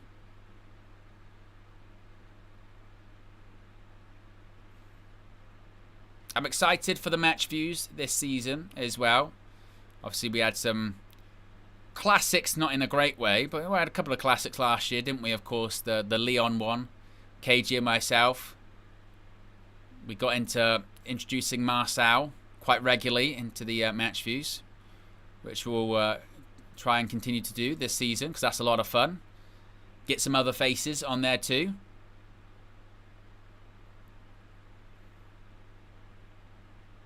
As Luke Shaw with a throw up to Rasmus Højlund. Hold up. Well done.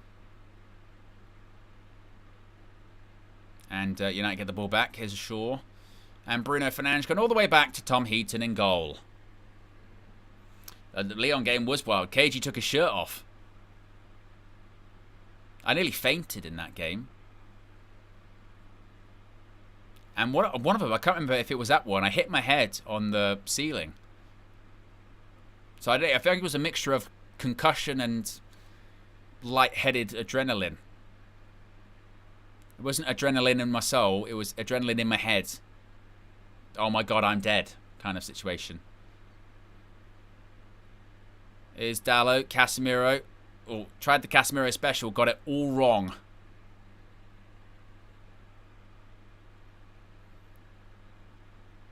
As Ruben Amorim screams instructions from the rain, telling players to get over. Oh, poor pass. Straight to Patrick Dorgu. Pass. Oh, Rasmus was maybe the one. Well, Man United get a free kick. I felt like, yeah, Rasmus is kind of gesticulating, saying he's a bit frustrated, and I think he's right, because the right pass was to Højlund. Let's have a look. Yeah, I think maybe it was the right one. But Man United win the free kick.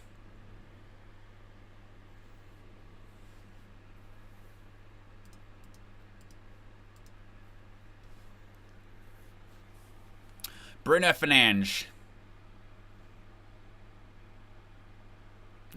Weather is awful, isn't it? That's the new Premier League ball, isn't it? Puma now making the ball for the Premier League after years of Nike. Or Nike. Oh. Plays it to Mason Mount. Oh, I thought that was in. Just wide of the post by Mason Mount. I used to be such a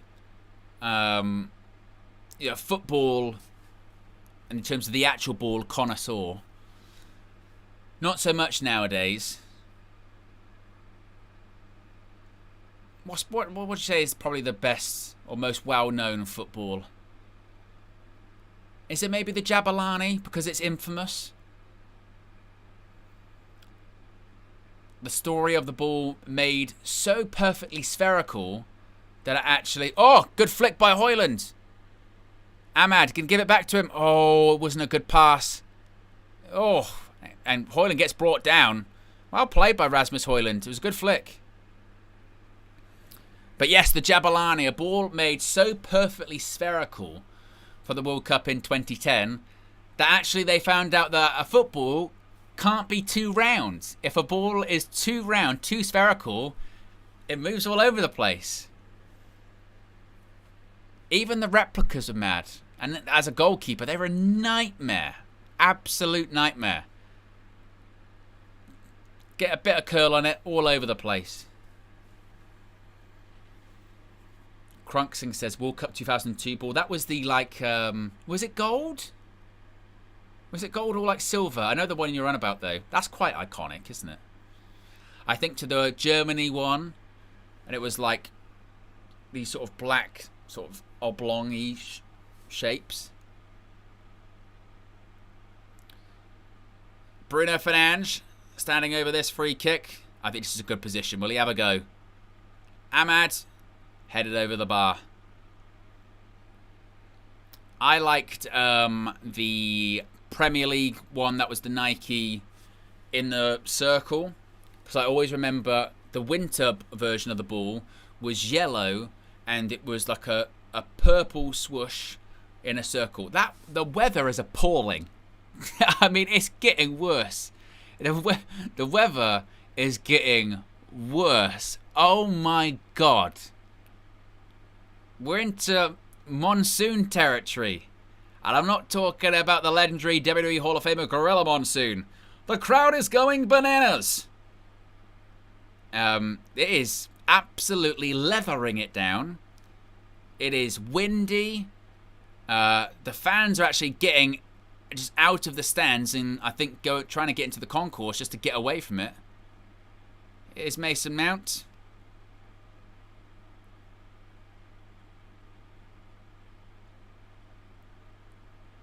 Lenny Oro. Ahmad. Oh, good ball. Into the box. It's bouncing around. Oh, it's 3 and it's Ahmad. Oh, Manchester United. We're scintillating. Ruben, what have you got for me this season? Ruben Amorim. It's 3. It's 3. We're beating Bournemouth. We don't do that. Look at that. Don't force it. Force to Ahmad. Little cushion side foot. Guides it into the corner. Little bit of luck. But you make your own luck. It's 3. It's 3 goals. Manchester United 3 goals up. I tell you what, we've been brilliant. We actually have been really good. Bournemouth look like now they just can't give it. They just don't give a shit. They're just like, look, it's raining. If you offered Bournemouth to end the game now, I think they'd go, yeah. And as Choco Pate says in the chat, enjoy it. Enjoy it. We don't get this very often, scoring goals, winning games. And I know it's only pre-season, but enjoy it. Like I said, we wanted some form of positivity, didn't we? Something to hang on to. That's what we said we were looking for. What you're looking for from these games. People said goals, patterns of play. Well, you know what there? You know what? Yeah. We'll have that. We'll take that. You know. So fair, yeah. So that's good though. You know. And I know what people will say. We mustn't forget that it's been raining. So. No. I'm not having that. And I know they'll be like, well, you know. We mustn't forget that it's been raining. So. No. No. It is. I tell you what, the audio from this broadcast sounds like it. I mean, I put the rain thing earlier on, the rain noise, as a joke, like rain in like a tent or something like that. It genuinely sounds like this. Like, that's what.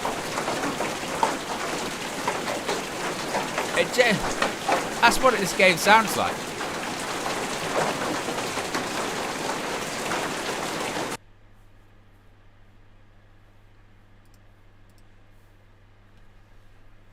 And there was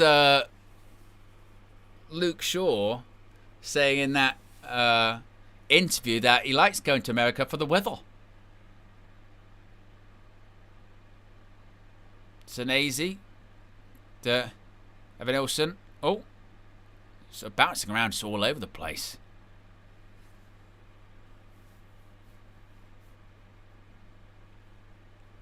But yes, Manchester United 3 goals to the good.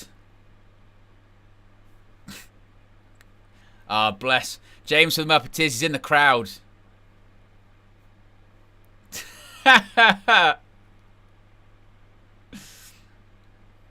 Oh, good grief. James is in the stands. It is rough. Very rough indeed. Mysterious Rocket with the super chat, the £20 one, much appreciated, says, my wife is in hospital right now and I've just woke up to do my son's night feed, who is 11 months old. As I put the channel on, trying to switch off again, I just wanted to give all of you guys a massive shout out. Listen every day. Well, the shout out is mutual. Thank you very much for the contribution. And so it was nearly a bit of a threat there. But shout out to you. Hope your wife's okay. Hope your wife's okay and is going to be back home soon. Hope your son's doing well. And you get the feed done and you get some rest, my friend. Thank you for the contribution. I'm sure the entire UV community in the chat will shout you out as well. And happy that we can provide you some entertainment content or just some background noise. That's what we do best. But big up Mysterious Rocket. I really appreciate that. As it's 57 minutes gone in Chicago. A very windy and wet, windy city.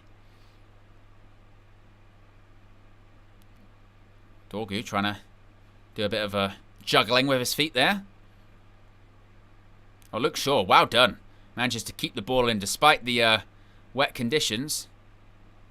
3 goals to the good. As Cursed Penguin says, there's absolutely true. No water break needed. Indeed. Well, at least, you know, when you we talk about these sort of late night games and how they can be difficult to stay up for if you're in the UK, and it's nice. It does feel a bit worth it when you're winning 3-0, doesn't it? Seen some good football, seen some good goals, some good football.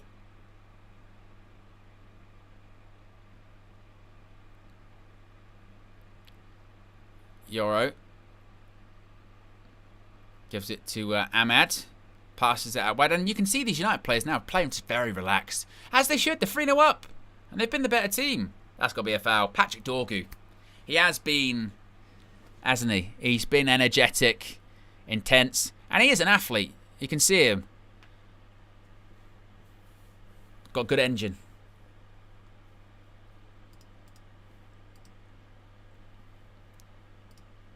Lenny Yoro out to Mason Mount.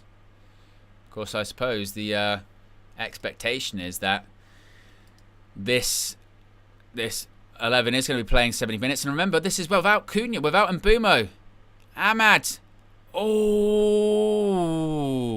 He tried to go past him, and it was a good tackle in the end. And now, Man United have got to get back in. Ouattara. Oh, well done, Luke. Well, Luke Shaw tried to flick it. Maybe it wasn't enough. Oh, it's not a foul. It's not a foul. United just do about enough to recover. I tell you what, that Ouattara, he does put good crosses in the box, doesn't he? That's a couple of times Ouattara, he's brilliant at just fizzing that ball in. They've got good wingers, Bournemouth. And like many people said, this was a game that, out of all of these games for pre-season, we expected that we probably struggled the most in this one. Considering Bournemouth have so had our number in recent years. But, you know, if it meant losing this game to beat them at Old Trafford or at the Vitality, I'd take that because that's when it matters most. But this is good momentum being built here by Manchester United. Good patterns of play, good rhythm, and a good performance. 2 good performances. Back-to-back, good intensity. Maybe that's why United are winning, because this weather is very reminiscent of Manchester. Although it doesn't even rain that bad in Manchester like this.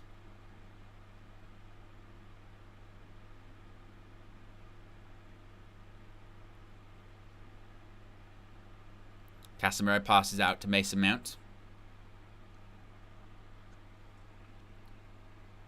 As continue clicking the like button, folks, if you haven't already. We're heading towards 1,100 likes.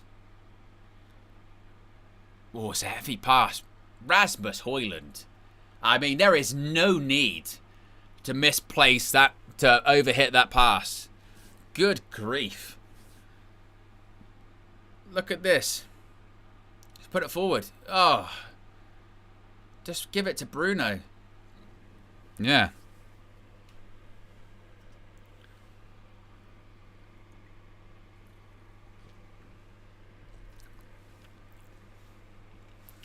It's having ripped on Hoyland's shirt or something. Bournemouth making some changes. The Manchukutioner says hit the like button to stop Luchador hate everyone. Well, the Manchukutioner is, I think, the ultimate cross between, yes, a Luchador, but also a superhero. That's the key thing with the Manchukutioner. I hope one day, a bit like the bat signal, we see the Manchukutioner signal in the sky. What was it actually? This is now while the substitute's happening, Manchukutioner. I saw a clip on KG Reckless Sports the other day, and it was the Manchukutioner boxing like one of those, those boxing dummies. Like I was just coming across it, and it was him doing like the the Chris Eubank when you say there's a B, and he's like, he was doing that.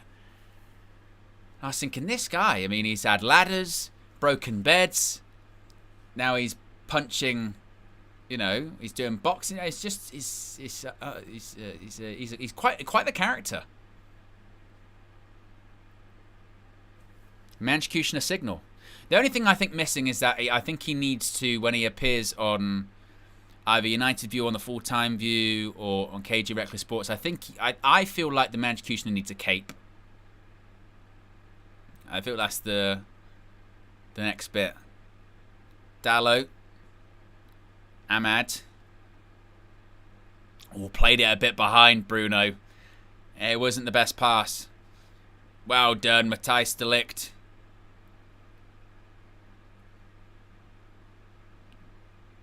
Bournemouth on the attack. Oh, they've hit the bar. Oh, deflection. Manchukutioner says, say less, we bring a cape to the Atlantic. I feel like the cape would, because that's luchador and superhero, isn't it, as well? Great luchadors have capes. And also great superheroes have capes. I don't care what that thing Incredible said about, capes get you killed. Because that's just an animation. Ball in. Oh, good save. Tom Heaton. I tell you what. That is a top class save by Tom Heaton. Just sticks a leg out. Brilliant. Brilliant. Look at this. Good save. Well done. The heat is on. It may be wet, it may be windy, but the heat is certainly on. Fighting for that clean sheet. Good save. Good reactions. Honest, start Tom Heaton against Arsenal. Bit enough.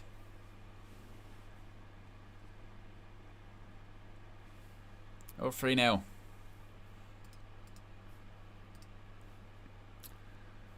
D, with the latest super chat, big up D, says, gentle reminder for anyone who says Ruben is a bad coach. We look amazing and there are no new signings on the pitch at the moment. Same team that finished 15th. People will use this as an example, won't they, for Ruben?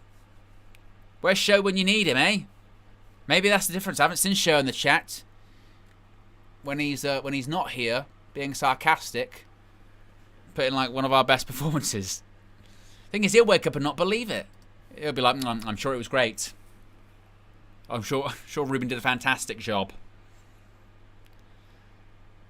Mason tried to do a bit of a reverse pass. Didn't go anywhere. But he closed it down. Well done, Mason Mount.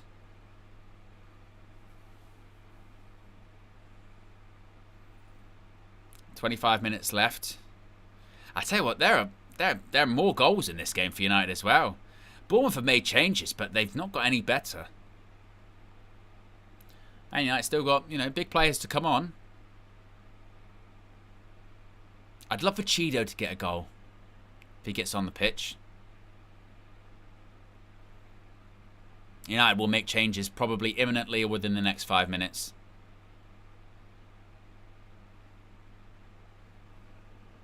Do you know how mad it is? Just like to have somewhat euphoria that Manchester United are comfortably in the lead. De Ligt! Oh. Tipped over the bar by the Bournemouth keeper.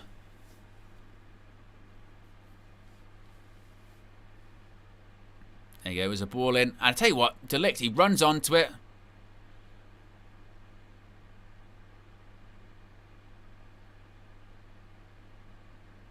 Tip over the bar.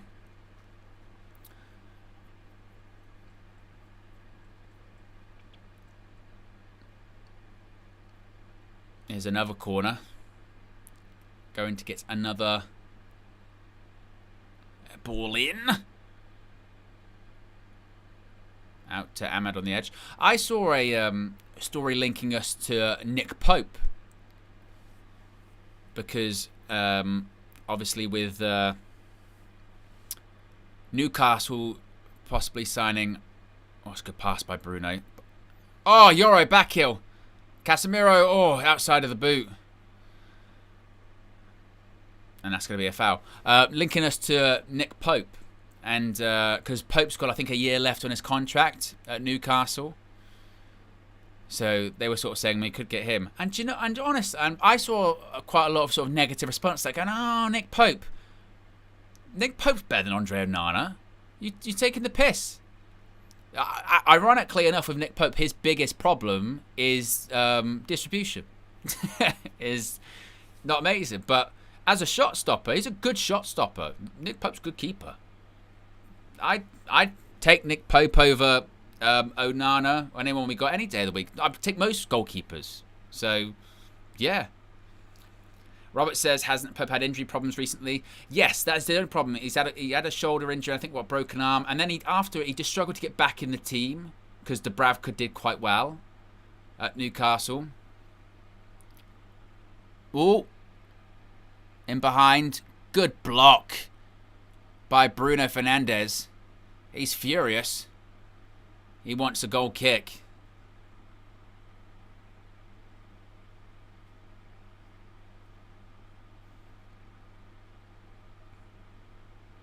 Bruno, he's proper pissed.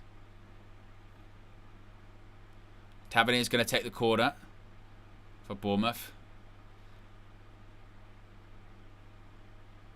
Look at that. Sesko and Donnarumma. I'd love it. I'd also most likely shit my pants because I'd have to do the hot chip challenge. But I suppose it might be worth it. You know, for the content, for the title charge, not for the loss of bowel function and underwear soilage. We're going to get a lot of changes here. Ruben's going to be making the changes on 70 minutes, as he mentioned previously.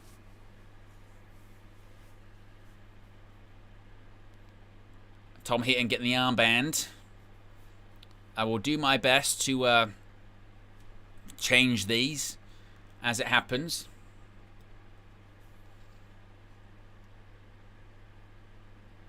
We'll see who goes where.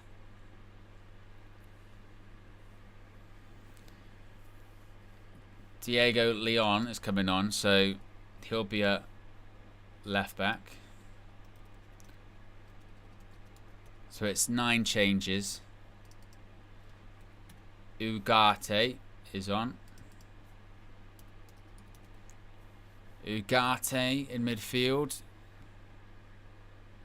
But I tell you what, from those players that started the game, 70 minutes, that's excellent. You can't say more than that, can you? They've been absolutely brilliant, this Man United starting 11. And for a team that we were slagging off before the game, saying, you know what, apart from 2 changes, they'd played in the Europa League final. They played much, much better. Cheeto. So what we're looking at, is Cobby in the 10? Yeah, it looks like Cobby's in the 10. Cobby in the 10.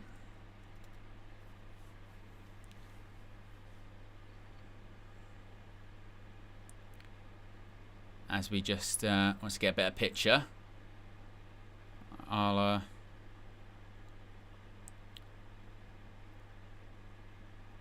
Williams, I think, is the other 10. I'm seeing. So Williams, that's 56. 56 is Williams.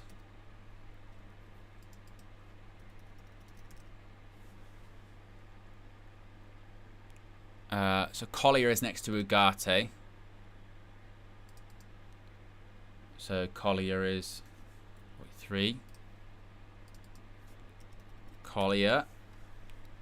Good feet by Diego Leon. Oh, he fell over. He scored. Ethan Williams. It's 4. Ethan Williams. Remember the name. We said we were looking at the young players. Ethan Williams scores the goal. 4-0. Guys. Again, we're not going to get too carried away. We're not going to get too carried away or anything like that. But 4 goals. Believe. Yeah, 4 goals. Believe. And Diego Leon fell over in that. And he does really well. Look, Diego Leon just falls over. Leon just manages to keep it alive. It's a good finish. 4-0. Scoring goals, mate. Scoring goals. Actually enjoying watching the Man United game. Bloody hell. It's nice, isn't it? Here they go again. Here he goes again. It's Cheeto. Take a shot. Oh, he got a squat behind him. Oh. I tell you what, the way he went past the player was brilliant. Went past the player and then the ball got stuck. I said I wanted that Cheeto goal. Oh. Look at this as well. And then the ball just kind of gets stuck in the ground. Oh. Nice, though.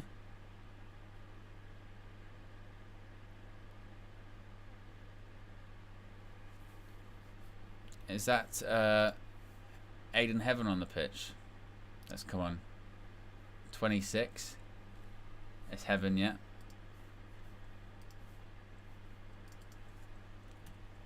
I still haven't been able to change the team because there's been so much going on. Heaven. And who's the...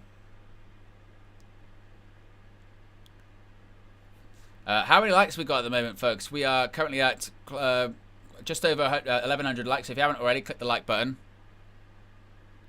4-0. Who would have thought? Back to Delict. It's Heaven. Good turn. Aiden Heaven is going to go all the way back to Tom Heaton. Indeed he is.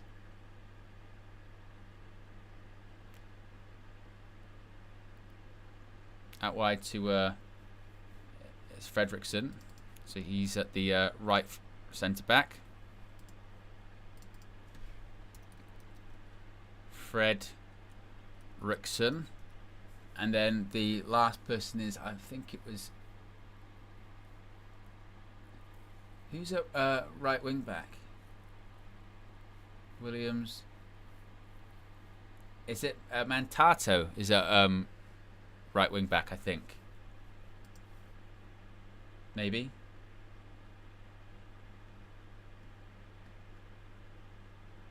I think it was...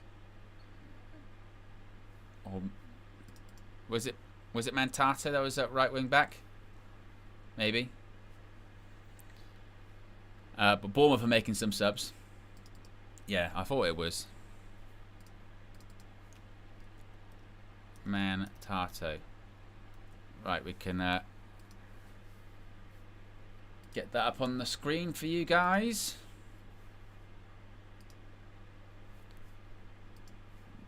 There There you go.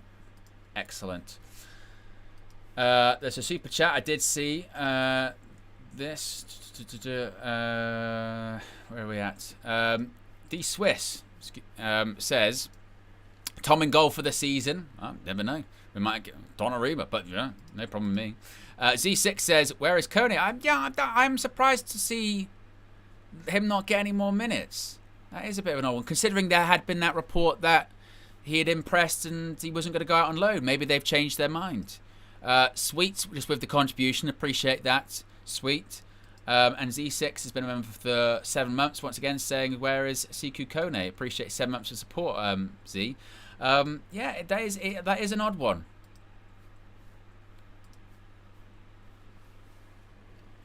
But look, when we're winning 4-0 and we've played well, it's not, sometimes we've won football matches over the last, couple of years where you go, yeah, but the other team were rubbish. We've played really well in this game.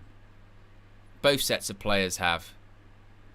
And, yeah, this is really one of those ones not to be focusing on any negatives, really.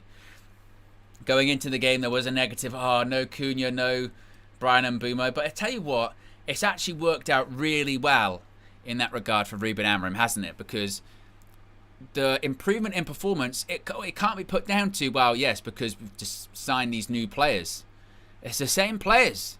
Ruben's managed to get something more out of them. He's managed to improve the fitness. He's managed to improve the grit, the determination, the intensity, and get better performances out of them because of it. So obviously it's a win for the players in that regard, but I think it's also a big win for Ruben to show actually, yeah, they're buying in. It's pre-season, don't get too carried away, and still we'll see what happens again the weekend with Everton. But that's a really good sign. Bearded Maverick, Ugart, travelling with it. Bournemouth from the ball back. Bearded Maverick says, I tell you what, I don't care if it's pre-season, but it's just nice to see United play good football. Glory, glory, Man United. And I echo those thoughts, Bearded Maverick. I really do. I think you're spot on there. Obviously, look, we're not going to get too carried away. We're not going to be dancing in the streets and saying Man United are back or anything like that.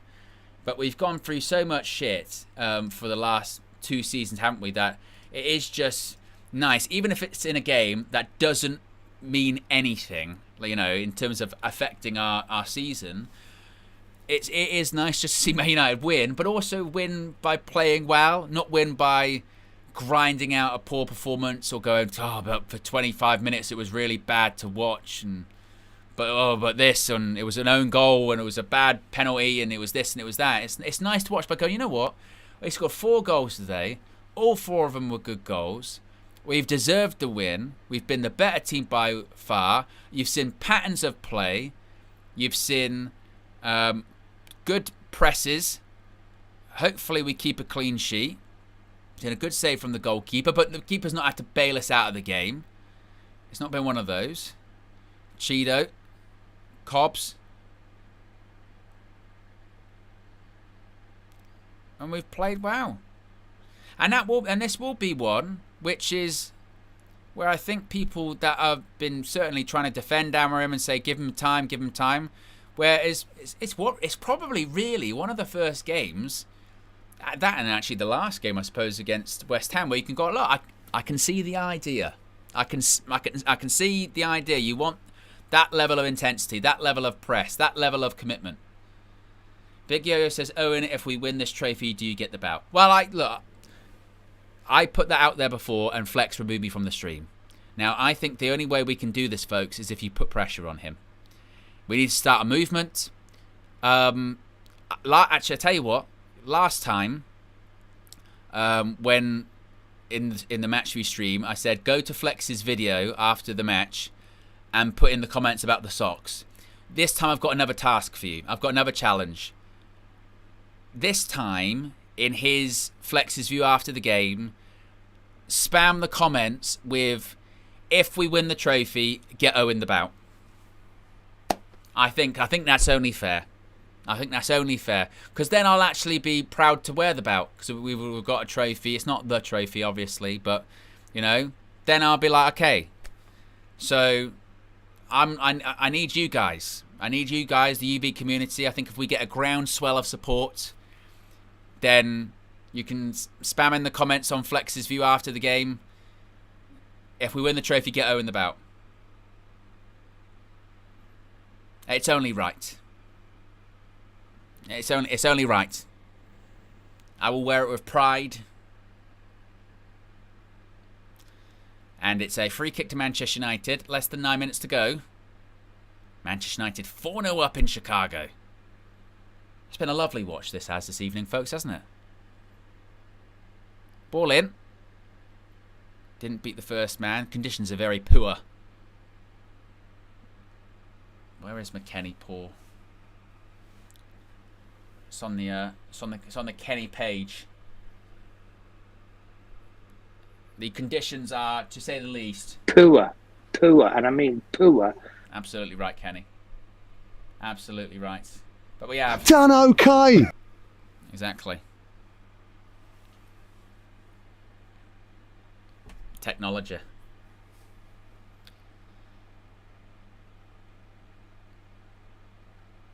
Important thing now, keep a clean sheet, and yeah, maybe, like I said, I'd love for a Cheeto goal. I'd love it.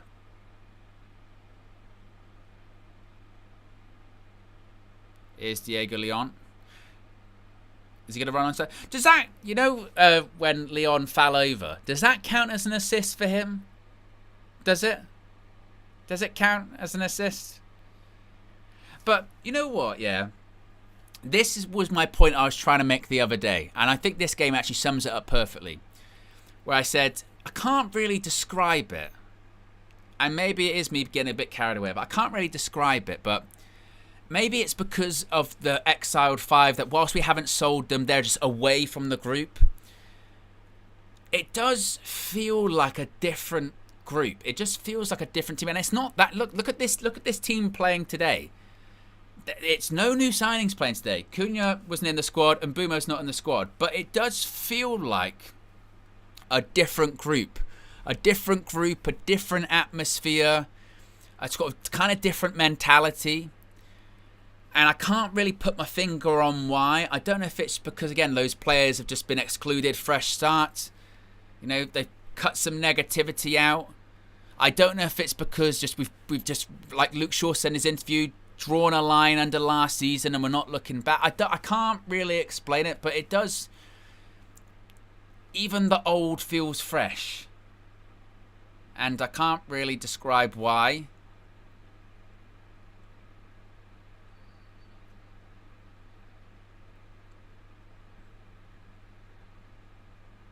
And I tell you what, if we won that first game of the season against Arsenal at Old Trafford, we would get carried away, wouldn't we?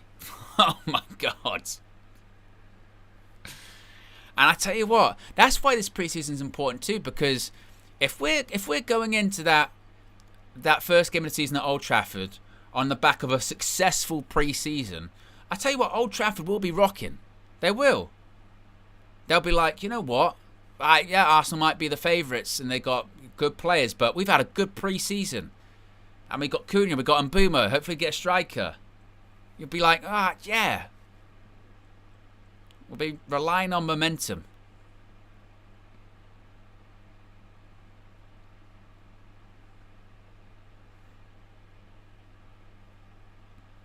Ronaldo says, still too early on first few games in the Prem season. Well, of course, look, this is what I say. That's what I always say about pre-season. Whether you lose or win a game, it doesn't affect, you know, where you're going to end up at the end of the year. But it is just nice to have a couple of pre-season games where I can say United played well. I haven't had that in a pre-season game for fucking ages. Ages. Because even when we won some pre-season games, like over the last few years under Eric, they were still so painful to watch at points. And maybe, again, that's because we're playing lesser opposition. We're not playing Real Madrid. We're not playing Arsenal. But, you know, if it generates that positive feeling and that positive momentum, then that is worth its weight in gold. Yeah, it's not the sexy fixture against Real Madrid. But you're winning games, and that's just something we haven't done for a while, which is nice. which is it's nice to have. Even if it is a false sense of security, I'll take it.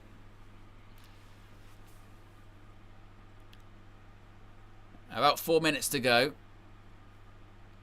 And there's a lot to be said for momentum and having just a positive feeling. That really can make a difference. And people can take the piss out of winning a pre-season trophy, but I'd rather go into a season of winning one than not winning one. And going, yeah, we've had a good pre-season. We've looked pretty good. We've looked fresh. And Lord knows we need it. We've lived in the pits for a long time. We will take what we can get.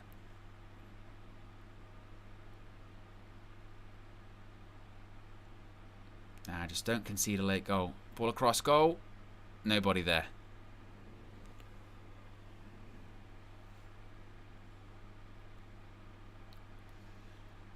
We're less than 50 likes away from 1,200 likes, folks. Appreciate everyone that's stayed locked in, tuned in for this match view. I tell you what, time has flown, hasn't it? From midnight until nearly 4:30 a.m. here. It always does on a UV match view. That's what I will say. Well, I'll put our match views up against anyone. We're always live 2 hours before. Certainly in the season, we're live for ages afterwards as well. And we have the full-time view, which will be back once the season starts, of course. We'll still be having games from UVHQ as well this season. Having the pre-match and then switching over to the studio as well. Mancutioner says it early. It's a light 10 p.m. A light 10 p.m.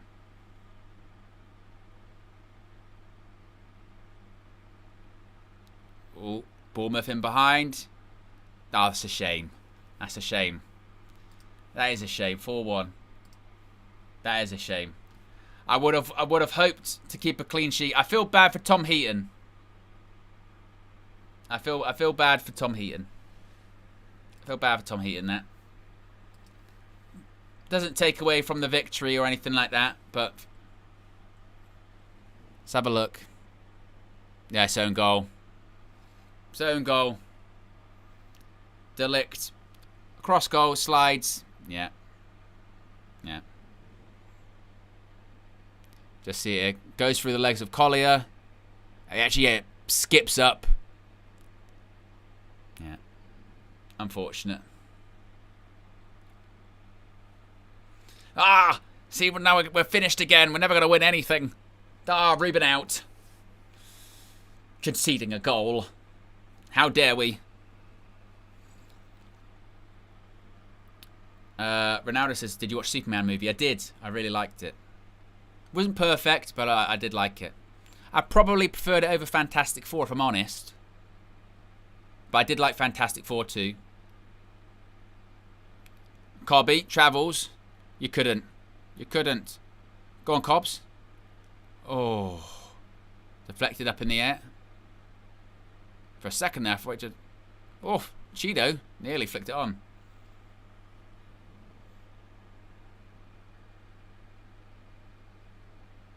The referee... There's not going to be any stoppage time for this referee. Good idea. Yeah, thank you very much. Thank you very much, referee. I think that was fine. Yeah, I think that was right. Get out of the weather. Get out of the weather. We're 30 likes away from 1,200 likes, folks. If you haven't already clicked the like button, be sure to subscribe as well. A lot of content went up today. We had a lot. We had obviously morning show. We had the vlog. We had Paddock and View crossover. And that's full time, folks. Manchester United continuing that winning habit. Of course, winning is a habit. That is 6 goals in 2 games for Manchester United. 2 goals conceded. Excellent stuff. Intensity, goals, good press, good individual performances and good team collective performance as well. Very, very, very, very happy with that. I don't know about you, but I will take more of that. It is back-to-back victories for Ruben Amorim's Manchester United so far on the USA portion of the pre-season tour. And actually undefeated in pre-season, including that draw against Leeds at the beginning as well. So, hey, not bad going at all. Not bad going at all. So, yeah, we'll take that. We'll take that. Not Gary Barlow settings. Well, actually, we will take that. That was excellent. I very much enjoyed that. Time flew by, which is not easy when it comes to these late night shows. So, big up to everyone for tuning in. What's on tap? Well, a reminder. Right after this, of course, you'll have all of your reaction coming from Chicago at Soldier Field. From Flex, KG, Josh Media Graphics Guru Visual Ninja. As Flex mentioned at halftime when he spoke to us, there may or may not be a player interview in the mix zone. Sometimes it's a bit of a free-for-all. And obviously everyone's traveling to Atlanta as well, so it might be quickly moving on, so you stay tuned for that. But there will be reactions from Flex and from KG. As I said, so much content went up today.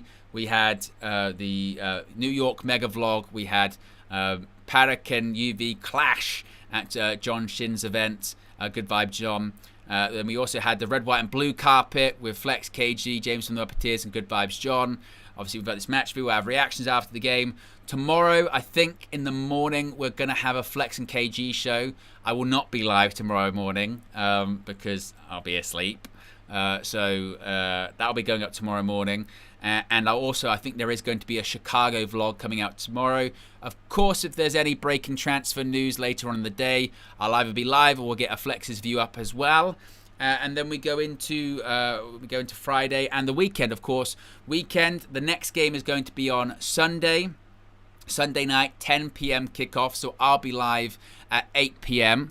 And we'll also be crossing over to SummerSlam as well. I'll be doing United View and SummerSlam at the same time. And also at that point, I'd have been live for Friday, Saturday. I'll be a third consecutive night up late live. So I'll be like this.